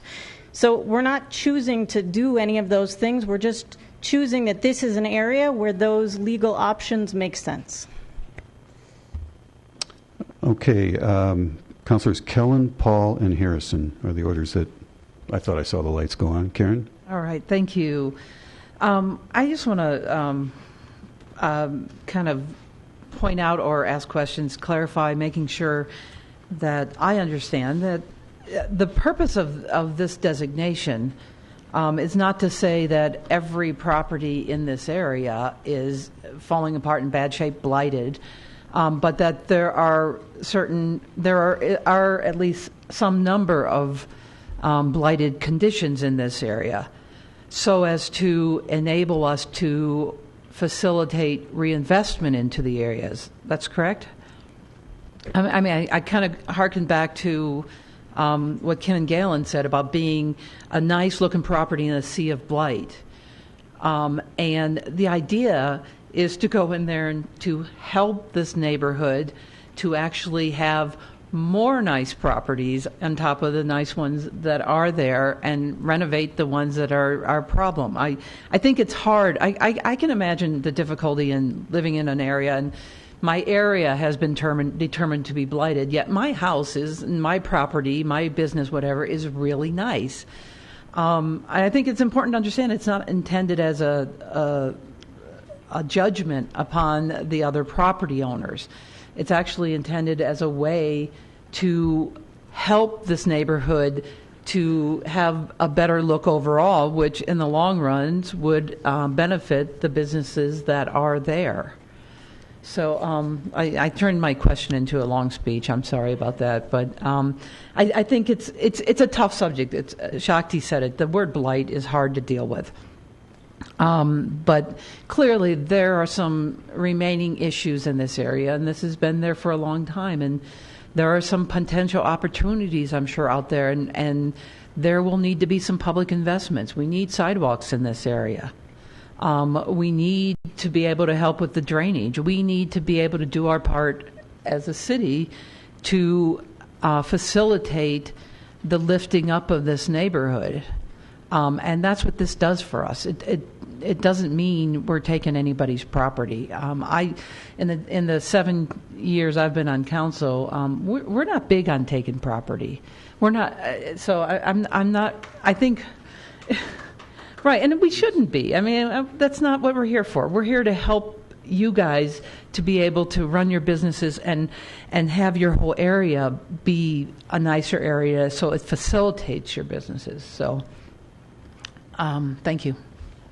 Thanks. Do you want Karen to go over? No, I'm ready. All right. I think that was well said by both councilors, Kellen and Shakti. And I can't remember outside of the small takings for utilities that this council has ever done a taking. So I think we're very wise in that and very cautious. What's the shelf life, I guess, so to speak, for a blight study? I'm going to ask for a legal opinion, but my understanding is we do the condition surveys and have a blight finding, and that sets up your plan area. Your plan area is good for 25 years. Potentially, you could say that could have the previous one done in 2005 could be good until 2030. Is that, 2005 to 2030, yes, except for the tool of use of eminent domain expires in 7 years. In 7 years. Yep. So those factors were in place in 2005 when this particular business relocated on Colfax? A current blight study within the 7-year window? Yes. Okay. Thank you. Councilor Harrison? Just a couple of questions that I need to clarify for my own understanding. If independent owners wanted to stay in their property, there's nothing about this blight study that's forcing a business to move, relocate, or anything, correct? Correct. It's just putting a boundary around an area.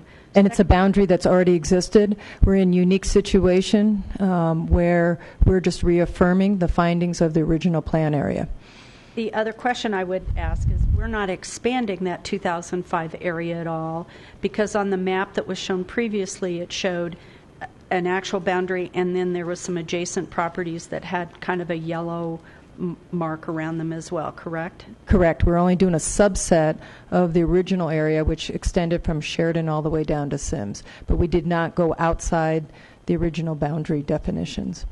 And those properties that are within the current area, have they experienced any decrease in their property values as a result of the 2005 designation?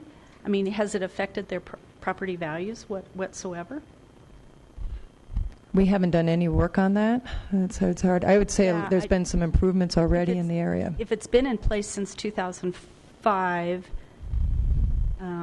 I guess I'm looking to see if there's any. I think it's fair to say that the variables involved in property valuation are many, including economic cycles and recessions and that sort of thing. Yeah. Thank you. All right. Anyone else? Councilor Roybal, Councilor Johnson. Pete? Thank you. Thank you, Mayor. A couple questions. Once they designated a blight area, does council have final approval if it's going to be condemned, or the piece of property going to be condemned or not? This will come back to council for consideration if at last resort eminent domain needs to be utilized. Okay.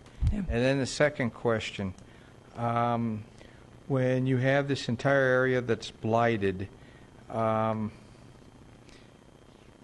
you blighted the entire area with the understanding that some of the property is in mint condition or great condition. Next door neighbor might be in very poor condition. Is that, my question is that when you evaluate from property to property or parcel to parcel, is that somehow I'm trying to understand this, but is it state law that allows you to do that, or do you have to blight the whole area? Can you kind of elaborate a little bit? Let me elaborate how we chose the area. We narrowly defined the area as a subset of the West Colfax reinvestment plan area, and it was to look at it from the light rail station up to the target area with frontage along the West Colfax. And second goal was to keep the same block areas that were identified in the prior 2005 survey. That's how we defined it. So we narrowly defined it. Now within that, you have parcels that may be of higher standard than others, but we to stay consistent with the 2005 survey, that's how we drew those boundaries. Then by statutes, it doesn't look at it by parcel by parcel. It looks at a narrowly defined area and says, are these conditions within that area, not on the property? Okay. Thank you. Councillor Johnson. Thank you. This is really tough for me. This is in my ward, and I want to see Ward 1 be stellar and shine. I've been out there 3 times in the last 3 days. I've probably spent 3 or 4 hours driving around, looking at everything. And Shakti is correct. There are areas that do not shine, frankly. And there are 3 motels there that are heartbreaking, the way that some people are living. And it's disappointing that you've got folks running things like that aren't doing more to upgrade their property, frankly. I've got a few questions. When was the last time that we used blight? Nanette, do you know? Can I clarify? Do you mean eminent domain? Well, to blight an area, and that leads to eminent domain. Okay. I wouldn't say one leads to the other. These are steps that give you tools per the statutes. Every time we have established a Lakewood reinvestment area, we must go through these steps. And we've gone through those steps in the 3 areas in the appending of an area. It was West Colfax area, Colfax Wadsworth when we did the Walmart project, the Belmar area, and then the West Alameda area. And when was the last time we used eminent domain? I don't believe I think in Belmar we used. I'll help with that. Yeah. So the last condition survey was 2007, which is the one we're updating now. At least a portion of the last condition survey was done all along Colfax Avenue, that long area. Eminent domain was used on the lease at the old Foley's at Villa Italia, the ground lease. Bob, I just want to make sure it's 2005. 2005, I'm sorry, you're right, 9 years. 2005 was the last blight survey. Eminent domain was used on the ground lease at Foley's at Villa Italia. It was used, of course, by RTD during a number of small, and as we heard earlier, at least one fair-sized transaction. Most of those were rights-of-way.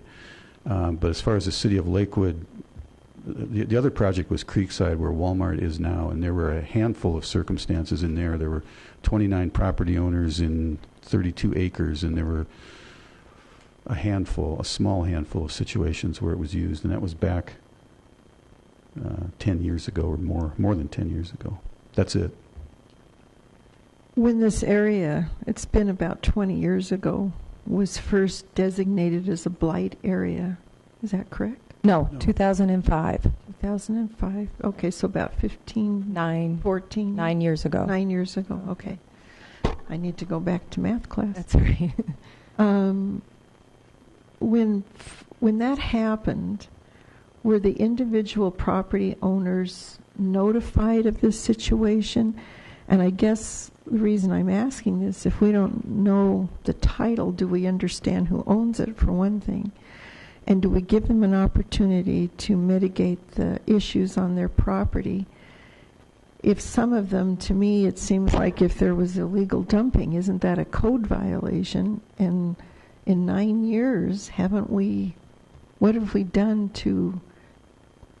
with code enforcement to try and bring some of this up? And also, one question regarding the contamination of soils. Does the Colorado Department of Public Health and Environment, are they the ones that enforce that? And then I guess how did the ball get dropped that they haven't done that? All right. Maybe I'm let me start with the first question. To figure all this out. I'll start. Lakewood does not have a building maintenance code, and that's a policy conversation for this or some future council. We've tried it. You see some of those pictures you saw. We don't have the capability to cite somebody for a crooked shutter or eaves that are, and it's a pretty big deal if we want to go down that road. But it was cited there was illegal dumping. Do we have code enforcement for that? As a matter of fact, we have had calls to code enforcement that have gone out and contacted the property owner and told them to clean, to address the issue in some circumstances there. I'm especially aware of the owners of the Target property who frequently were called by code enforcement and had to go out and fix whatever the issue was. Okay. Your question about the environment and the environmental soil contamination, the CDPHE actually regulates soil contamination outside of petroleum products. The Colorado Department of Labor and Employment Division of Oil and Public Safety regulates underground storage tanks and petroleum products. They are currently regulating the two that I did mention, the Lust site. One of them they closed out because they still have contamination on site, but typically that means that the contamination has not been shown to spread off site. However, because it's still on that site, that would make that property a little bit more difficult to develop or redevelop if that was the choice. Same thing with the car wash underground storage tank. It's still active, which means it's still undergoing contamination remediation, and therefore would make that site more difficult to sell. Okay. The Brownfields is a federal institution that regulates the Harrison Western property, and then asbestos is regulated by the CDPHE as well. And those were the four conditions we found for environment. Okay. It was said that the streets, curbs, gutter, pedestrian cycling, that they don't really meet standards. It's been 9 years. I guess I'm asking, why didn't we as a city in 9 years take a look at this and kind of step to the table for it? I'm trying to understand some of this better. Maybe I'm missing the point here, but if we've known about this for so long. All of Colfax, from roughly Sims to Sheridan,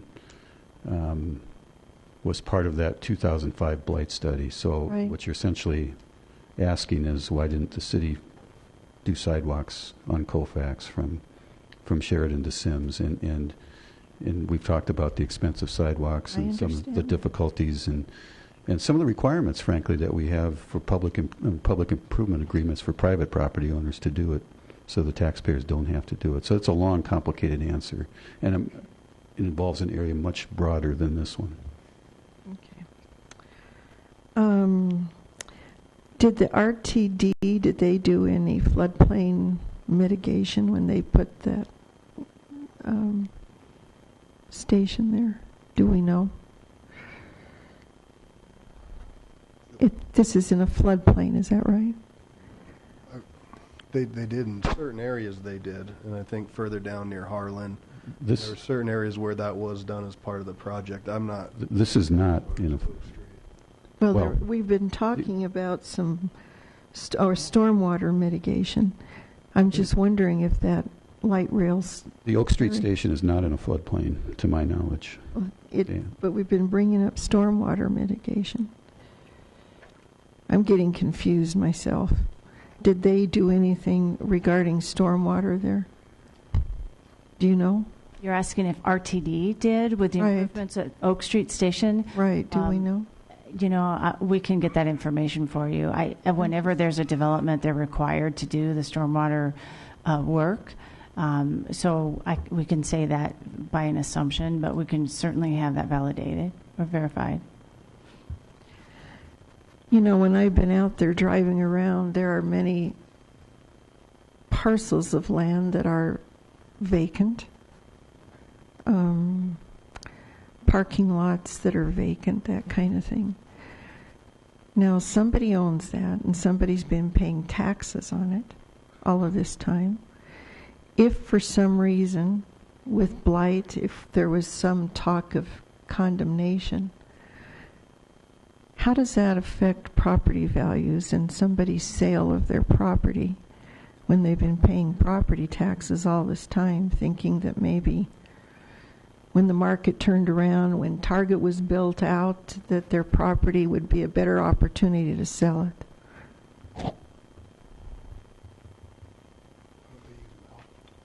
It's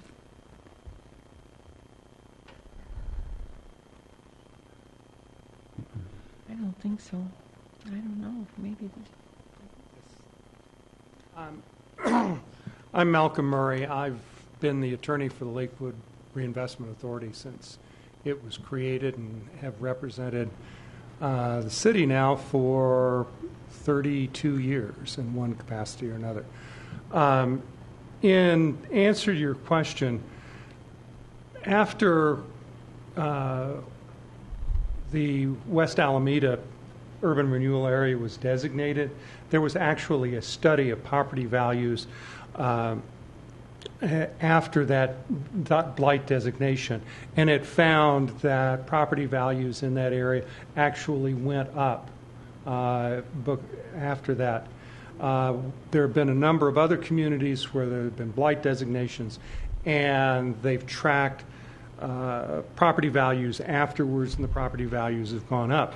The assumption is, and I think in looking behind why that's happened, it's because urban renewal provides tools that wouldn't exist otherwise to enhance the neighborhood, not property by property, but enhance the neighborhood generally, and the availability of those tools, both the financing and the ability to stimulate projects that will enhance the neighborhood, is what leads to that increase in property values. So that's been the experience in certainly in the West Alameda area.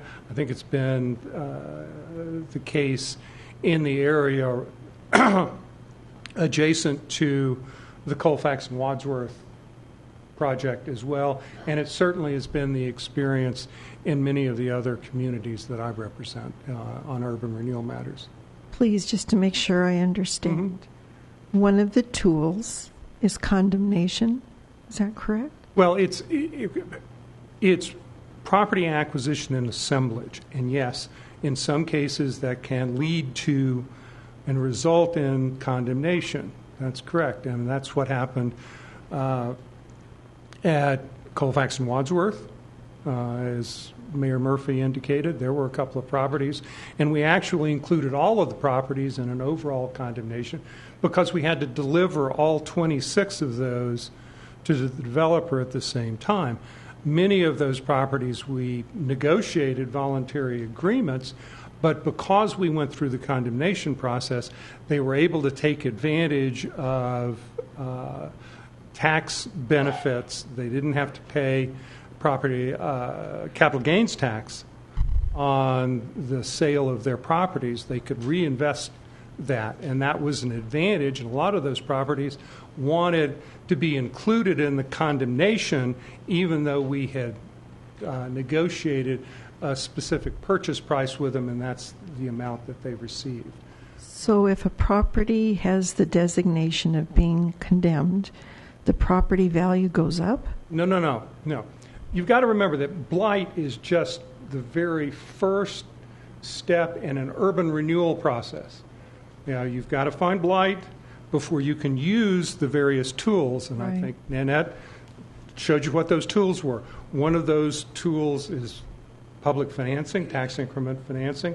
One of those tools is the ability to assemble property, like we did at Colfax and Wadsworth, to make a project that was designed to stimulate business activity in that area and to alleviate one of the major conditions of blight there was the floodplain. Floodplain in that area had caused problems in that area for years, and the only reason that we really did that was because it was alleviating those floodplain conditions on that property and downstream was a big part of of that project as well. So the first step is that you have a blight finding. The next step is you have to define a project. And once you have defined a project, then we haven't discussed it all tonight. All of the property owners within the area for the proposed project are given an opportunity to propose the redevelopment of their properties and other properties within that project area. Once you have selected a redeveloper or multiple redevelopers, then if you look to see what you need to do. In some cases, I represent a lot of communities where tax increment financing is the only need. You use tax increment financing to fund public improvements, those sidewalks, curb and gutter, other things. That's a way to do it, to do that public part of that public-private partnership that enhances the value.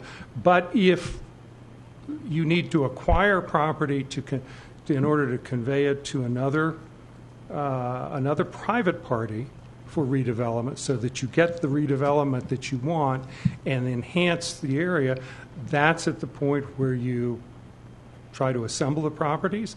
There's a requirement in the state statute that you have the property appraised, give the landowner an opportunity to get their own appraisal at the city or the urban renewal authority's expense.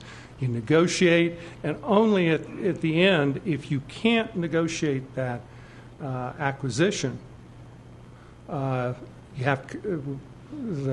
authority has to come back to the city council for authorization to condemn that specific property. So this is one step in a long process that will have a lot of public input through the Lakewood Reinvestment Authority and ultimately council action. So this is not the action. This is just the first step towards going forward.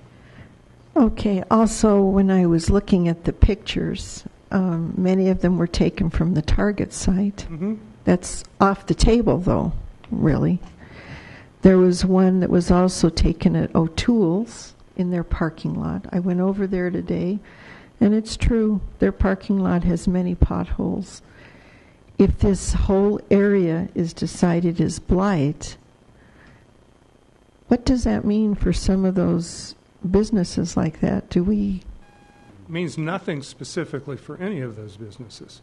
It doesn't have any impact, doesn't have any regulatory impact. The experience we've had is it doesn't affect their property values. In some cases, in a lot of cases, you can point to examples where it has led to an enhancement in property values because people know something's going to go on, and you have more buyers because they know that the city is behind the redevelopment of that area.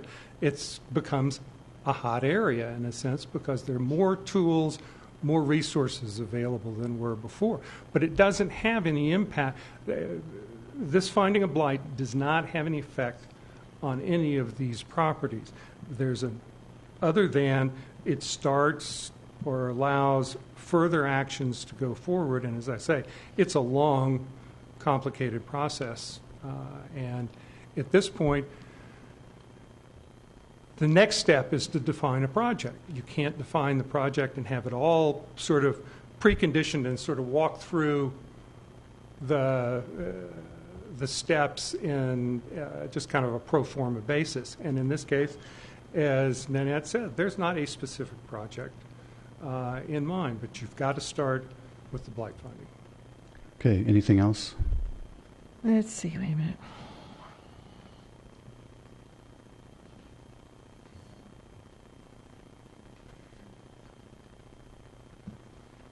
Again, I would gently remind that these same properties have been under that condition of blight since 2005. Nothing's changing. And I would answer your question, the requirement to notify people of the blight study was put in place in 2004. And I remember when we did this one, we had there were a lot of properties between Sheridan and Sims, so we had a lot of parcels and a lot of property owners and a long list of notifications. Another thing that was cited was that there's underutilization or a lack of land development, and I can see that. There's many parcels of land that are just sitting there. What I'm struggling with is personal property rights.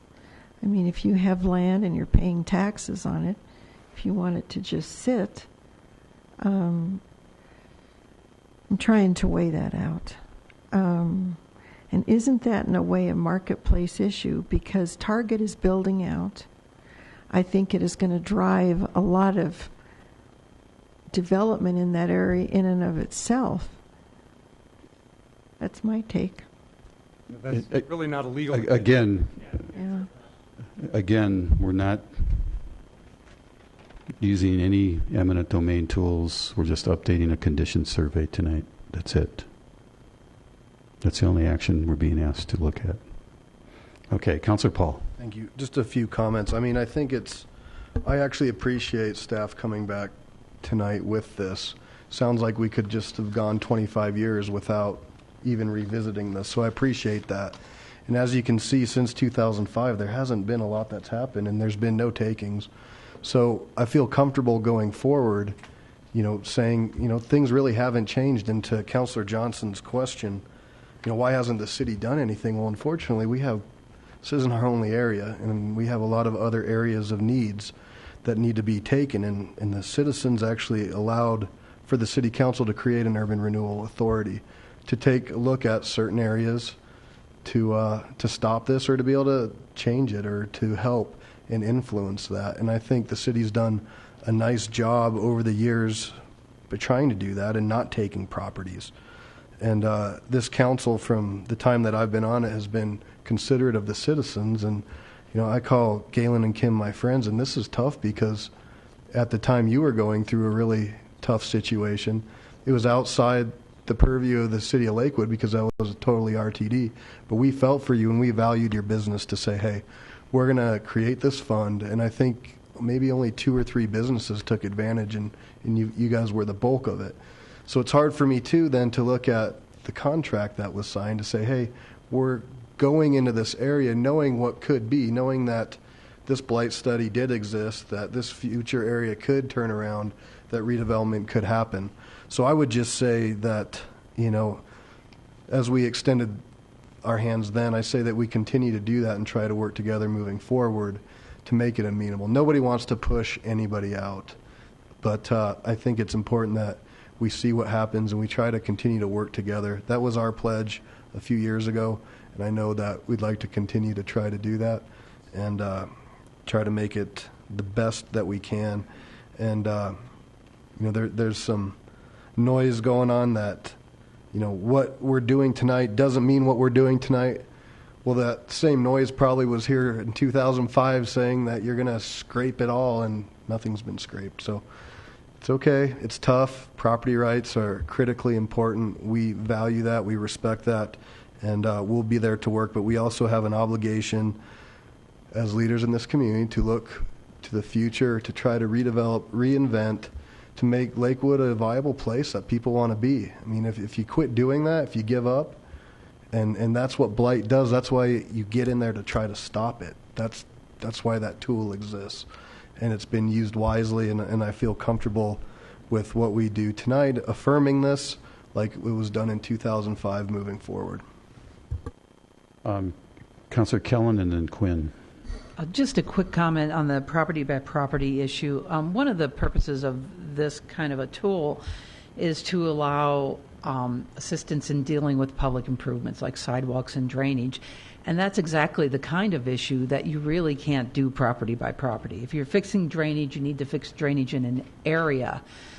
You can't just fix drainage on the neighbor's property and not deal with mine. And if we're going to put in sidewalks, I really would rather have a continuous sidewalk rather than a piece here and a piece down the road, because that really doesn't achieve your purpose. So I think that's part of the whole idea behind having an area designated as blight, so that you can do those bigger projects, so that you can find a way to fund those bigger projects, because that's what it comes down to. We try to get the private entities, the developers, to fund these things. Sometimes it's not feasible. And this is a tool to allow us to find a way to help facilitate some of those things. So that's it. Well said. From the regional standpoint, these are large improvements that can't be done on a lot-by-lot basis. Tom? Well, in my view, this is a fairly simple matter. There was a previous blight study and blight determination in 2005, and the April 2014 blight study simply reinforces and reaffirms the previous blight determination. Thank you. All right. We have a motion and a second on the floor. Any further comments? Malcolm, I appreciate you bringing up that friendly condemnation concept again. I'd forgotten about that on the Creekside site. How so many owners kind of rushed to join the condemnation parade because of the tax advantages. So, absolutely. All right, please cast your votes.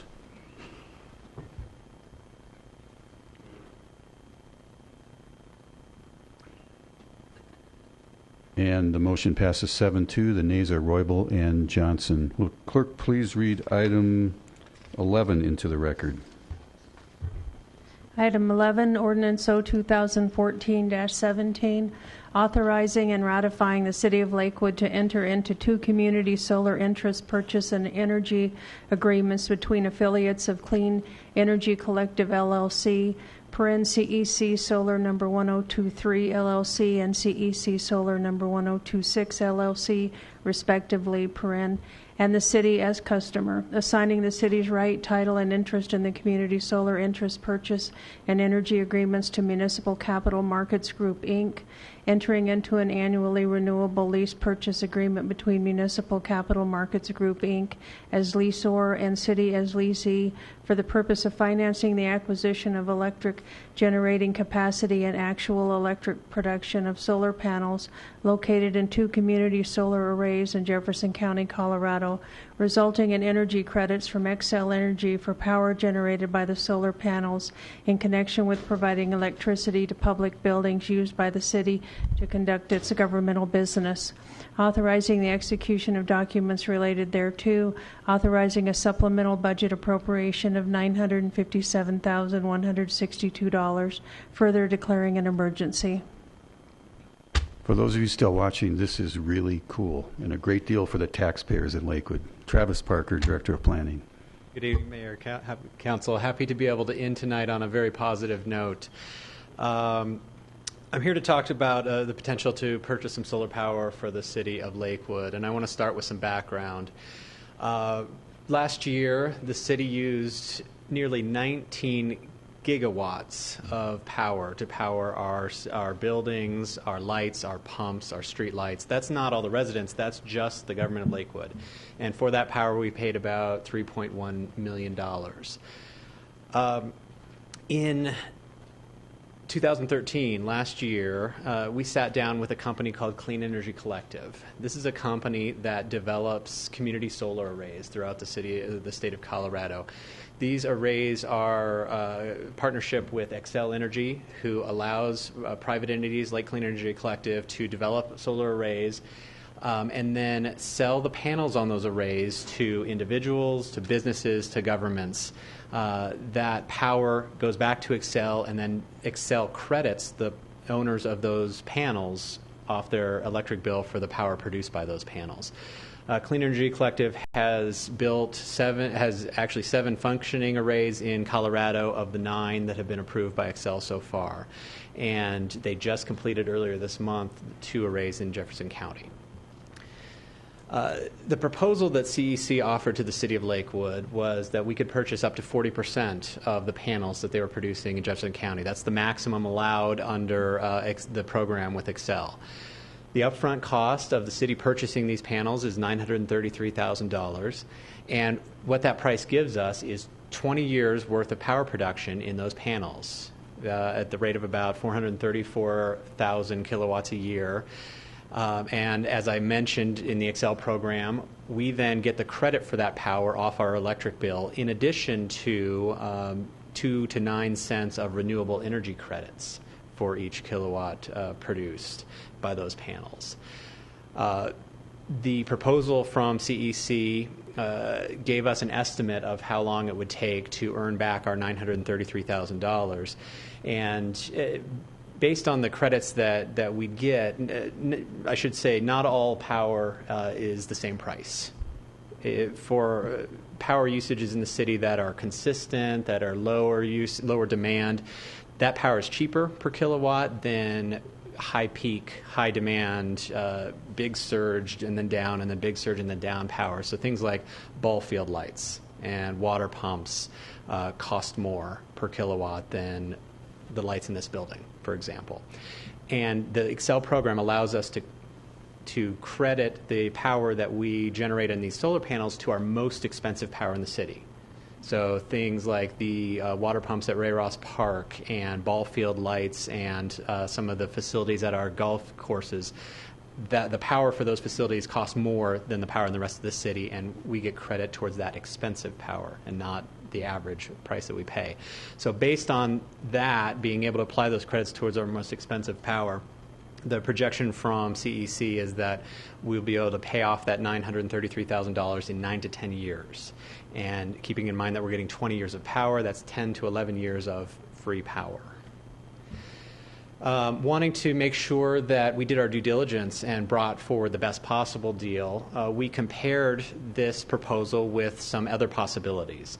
Another company doing this type of arrangement is called SunShare. They're also building solar arrays in Jefferson County.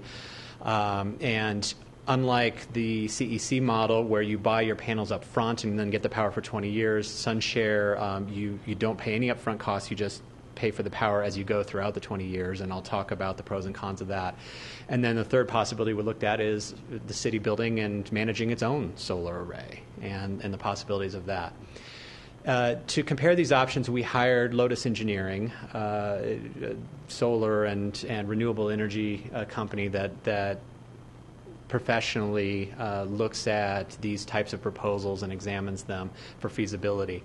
What we walked away with was that the CEC proposal does have a high upfront cost, but it has a very high financial gain that in that 10 to 11 years of power.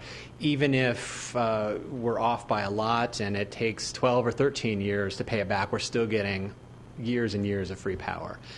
The SunShare is no upfront cost. You're paying as you go, but you don't have the financial gain. You're paying throughout the life, and you're paying for the power that you get. So you get the advantage of solar power, but you don't have the same financial advantages that the CEC package does. In terms of buying and managing our own array, the difficulty in that program is finding space for it. These other companies have space out in Jefferson County. The array that we're talking about purchasing today is up north of Golden. Buying and managing our own, we'd have to find some spot in Lakewood. And we looked at city-owned properties in Lakewood, non-park city-owned properties in Lakewood. And the most financially beneficial properties are those that are greenfields or undeveloped space, and there's not a lot of that in city ownership that was available. The places that we did find that were feasible to put solar were on top of buildings, one example being the parking garage by the police station. The difficulty with that then is that impacts the finances. So it's financially beneficial if we can find the greenfield. We had a difficult time finding that. The places that we can build it, the financial benefits disappeared. So that's why we're here tonight to recommend the most financially beneficial plan that we came across among the options.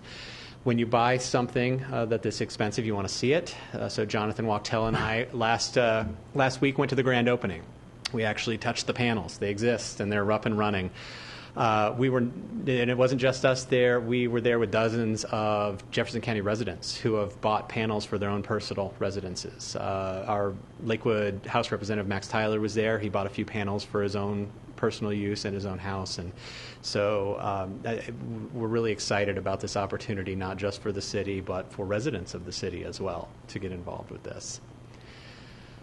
So I'm here to recommend that we proceed with this deal, and I've mentioned the price and the payback, but to get a full picture of the finances and how the financing will work, I'm going to turn it over to your Finance Director, Larry Dorr.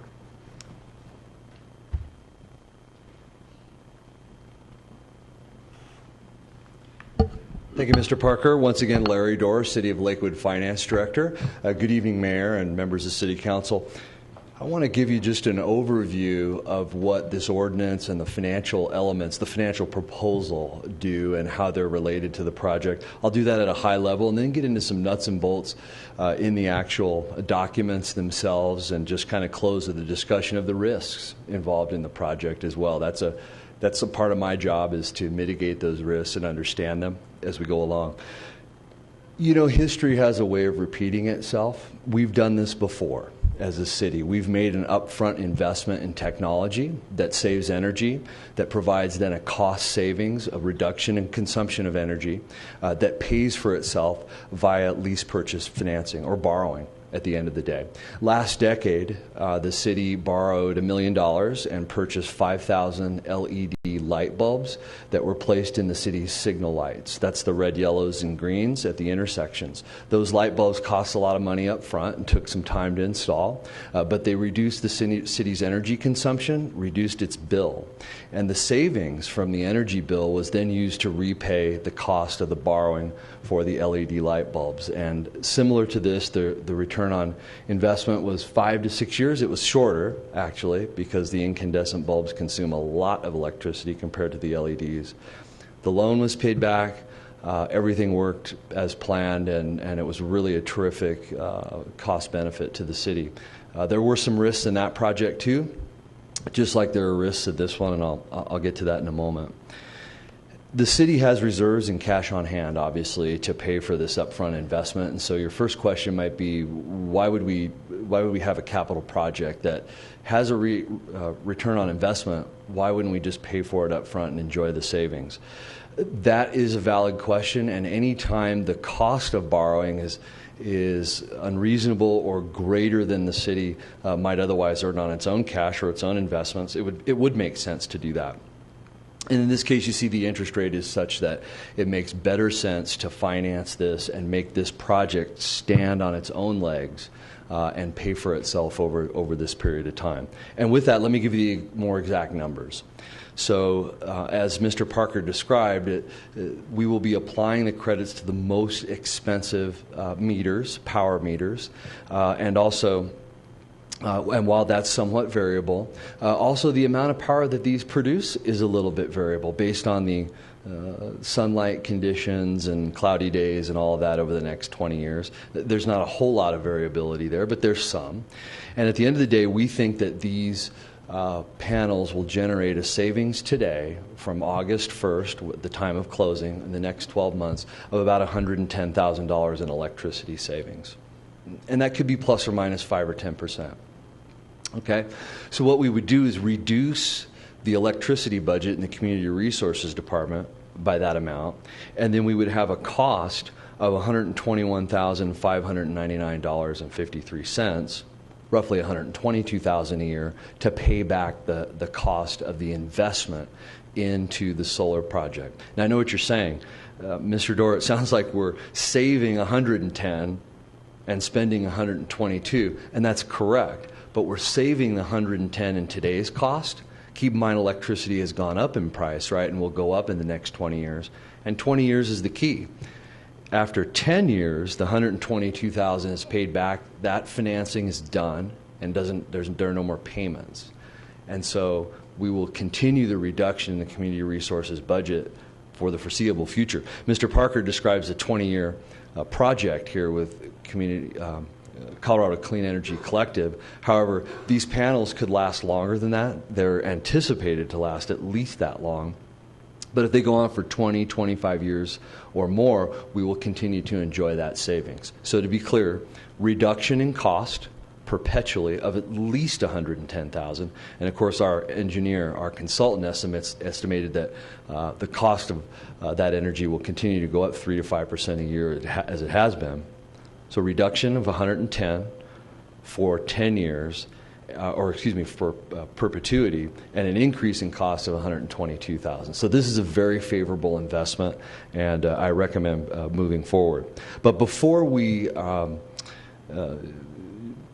went out to seek financing, of course, we had a public process. We asked for qualifications, banks that would be interested and capable of financing such a project. We've got indications of interest from across the state.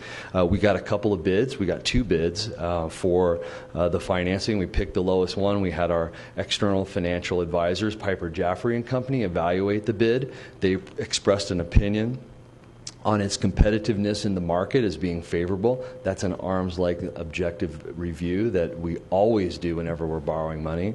That gives us that separation. And then we move forward in the documents phase. And one of the elements, and now to get into the details of your documents, you notice that this is asking for an emergency. And the reason for that is this interest rate is locked for only a short period of time. To lock the interest rate any longer costs the city money. And so that it makes sense to proceed with an emergency clause. And you see that's why that's here. And I want to check with the city attorney, Mr. Cox, to ensure the number of votes required to do that. I believe, Mr. Cox, it's 7 affirmative votes, but I'll ask you to check in on that in just a moment.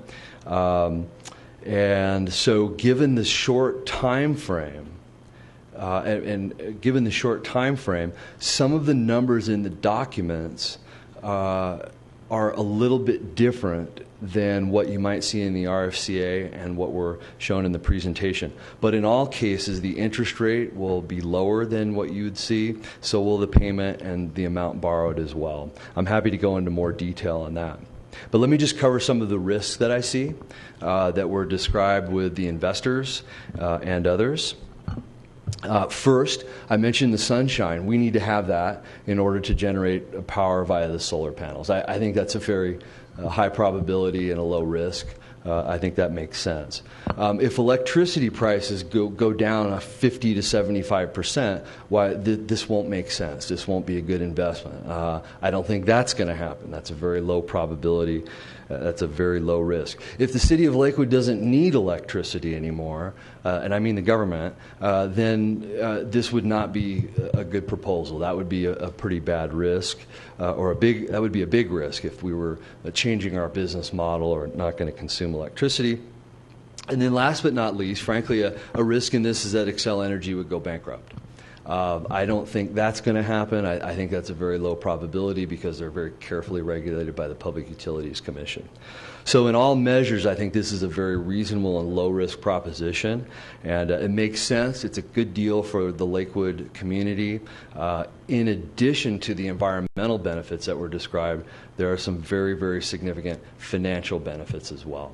So with that, I'll close up and just ask Mr. Cox to talk about the number of votes necessary for the emergency, and then Mr. Parker and I will be available to answer any questions. Thank you. I believe that number is 8. The number is 8 because the code, the charter, I should say, requires an affirmative vote of 2/3 of all members of the council. 7 votes out of 11 only gets us to about 63%. So we need 8 votes to get the 2/3 required. Okay, Councillor Paul and then Councillor Quinn, I think, would like to say something as well. Yeah, I just wanted to follow up on the emergency part of this, and thanks for all the work. And I know, Travis, you probably did a couple circles trying to get some answers for me, so I appreciate that. But if we don't have 8 votes, but we have 7 votes, would that still creates the passage of the ordinance? And I guess the deal would be having to go back to the bank and try to see if they'd be willing to finance us 30 days out, or does that put us completely out of the deal? That would, if we were unable to close this Friday, which is as planned, then the interest rate that's committed would change. And if it were higher than what's in the approved ordinance, then this would have to go back through 2 public or two regular meetings of the City Council for approval.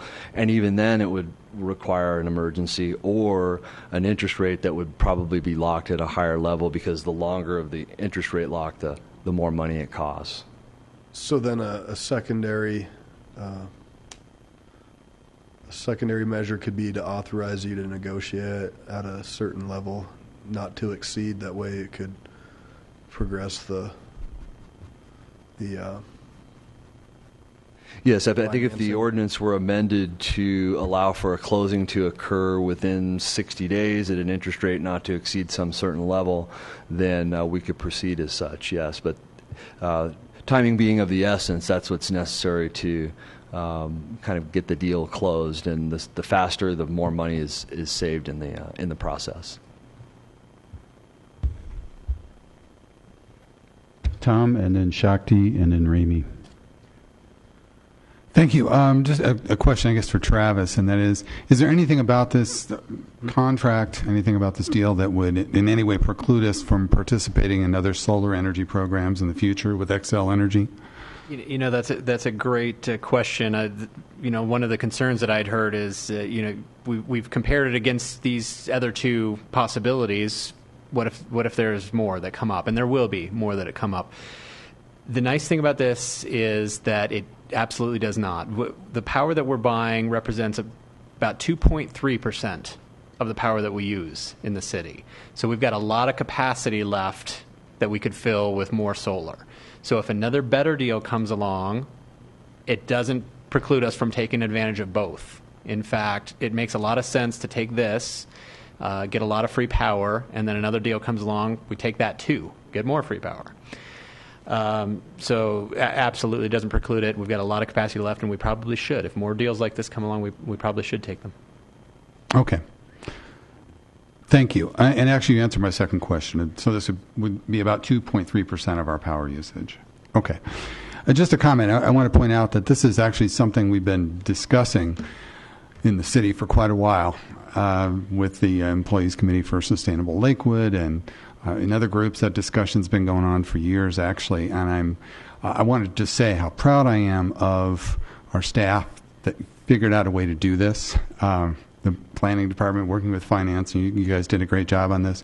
I think this is so important in terms of establishing our leadership in the sustainability area, in setting a good example for our citizens, and doing this in a fiscally responsible manner. Just absolutely critical. I do want to point out a couple of other things briefly, and that is just looking at our city comprehensive plan that was adopted in 2003. And one of the policies that we established in that plan was to promote increased energy efficiency and the use of renewable energy resources like solar energy. And I'm glad we finally have a good opportunity to do that on a city scale. And also looking at our core community values, really there are 3 that I would highlight on this in terms of the importance of this decision. One, obviously, is community sustainability, which is something we added to our core community values in 2008. The other one is quality living environment. Solar energy is important to reducing our energy use, conserving energy and helping to make our city and our country more energy independent, and also to reducing our carbon emissions. And finally, fiscal responsibility. That's really key to this as well. And I can tell that the study and hard work has been done on this to figure out the dollars. And again, I'm very supportive of this project. I'm very grateful to staff that we were able to get this done. Thank you. Thank you. Shakti, Ramy, and I think it's Coop, Roybal, and Coop, Harrison, and Roybal. So Shakti, and then Karen. Is it appropriate just to make comments at this point? Sure. Sure. I'm excited to have us be an active part of the green economy, to be supporting innovative technologies, and to be doing it in ways that save money. So you heard about the 10-year payback, and what that means is the second 10-year period, or after the first 10 years, we're getting all that electricity for free. And I think that that's particularly a good deal for a government entity like a city, because we have a long view here. We will still be here in 10 years. And so that's one of the reasons it really makes sense for us. Another thing is that you heard some discussion about the possibility that electricity will cost half as much, and then this wouldn't be a good deal. And in fact, what we see and what people predict is that electricity will cost more, and what this does is help protect us against possible spikes in electricity prices in the future. So it's conservative in some respect. So I'm excited. I'm going to take a pause in the action and do something I should have done a few minutes ago, and that's open up the opportunity for public comment for anybody in the audience. And Randy's the one person who indicated desire to speak by signing up, and anyone else who wants to speak. And again, 3-minute time limit applies, and this is on item 11 only. Item 11 only. My name is Randy Little. I just went through this same scenario that you're going through right now. In November, I put the largest solar panel in the city of Lakewood on my home. It was with the largest contractor in the United States. We leased it with purchase to buy for over 20 years. We were promised all sorts of things from Excel Energy. We were all promised all sorts of things from the company that we dealt with. Today, I am in the hole $900 on this solar panel. It cost me $30,000 to put this on my roof, and what was promised to me in writing was 70% savings on solar energy. Well, if you read the fine print, as you stated, with sun and what have you, that wind or whatever that may be, the first 7 months was during the winter months. I lost $110 per month. And this is with the largest solar panel in the state there. Now, let's back up a second. Right now, the state of Arizona is fighting this tooth and nail. They're losing money, and homeowners and other entities are going away from this due to lawsuits. California and Nevada has stepped in the same thing. You also need to understand that the PUC in the next 3 months will have 3 meetings determining Excel Energy wants to do away with solar credits, which means if you sign this 20-year contract, you will lose all your money that you put in there. 3 years, read it in the paper, sorry, Adam. 3 years from, I've been to the meetings. 3 years from now, your solar panels will be obsolete. They don't last 20 years. We have a replacement clause with ours for 20 years. They replace our roof, whatever happens. The problem with it is they do not last. Technology comes out faster than anything. You all ought to know that. They're coming out with shingles. They'll be shingling your house in the next few months that will provide solar energy. So my recommendation is read the fine print real close. And I'm sure you have. But you also have to realize that other people have done this. There's 4 people that you all know real well in the city of Lakewood that I recommended this to and have done the same thing and are losing money at the same rate. They're all good friends of yours. Thank you very much. Thanks, Randy. Who else? Mike?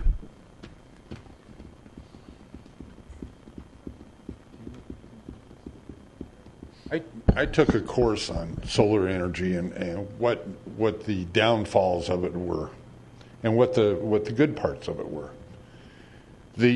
Like he said, the solar panels will not last 20 years. The ultraviolet in Colorado will eat up a solar panel. You're going to have more maintenance after the first 10 years than you could ever ever produce electricity. It is the biggest sham that has been put onto the population. These are not new technologies. Solar panels have been on roofs for years. How many of them do you see on roofs anymore? They don't work. They break down. It's about a 5% decrease in efficiency every year. Calculate that into your program. Now, Bob, you can sit there and smile and say, no, these things are going to work 100% for the next 20 years. But you're wrong. It's a sham. It's snake oil. It's not worth the money by any stretch of the imagination. It's old technology, just like choo-choo trains. This is a sham. Anyone else? Odie?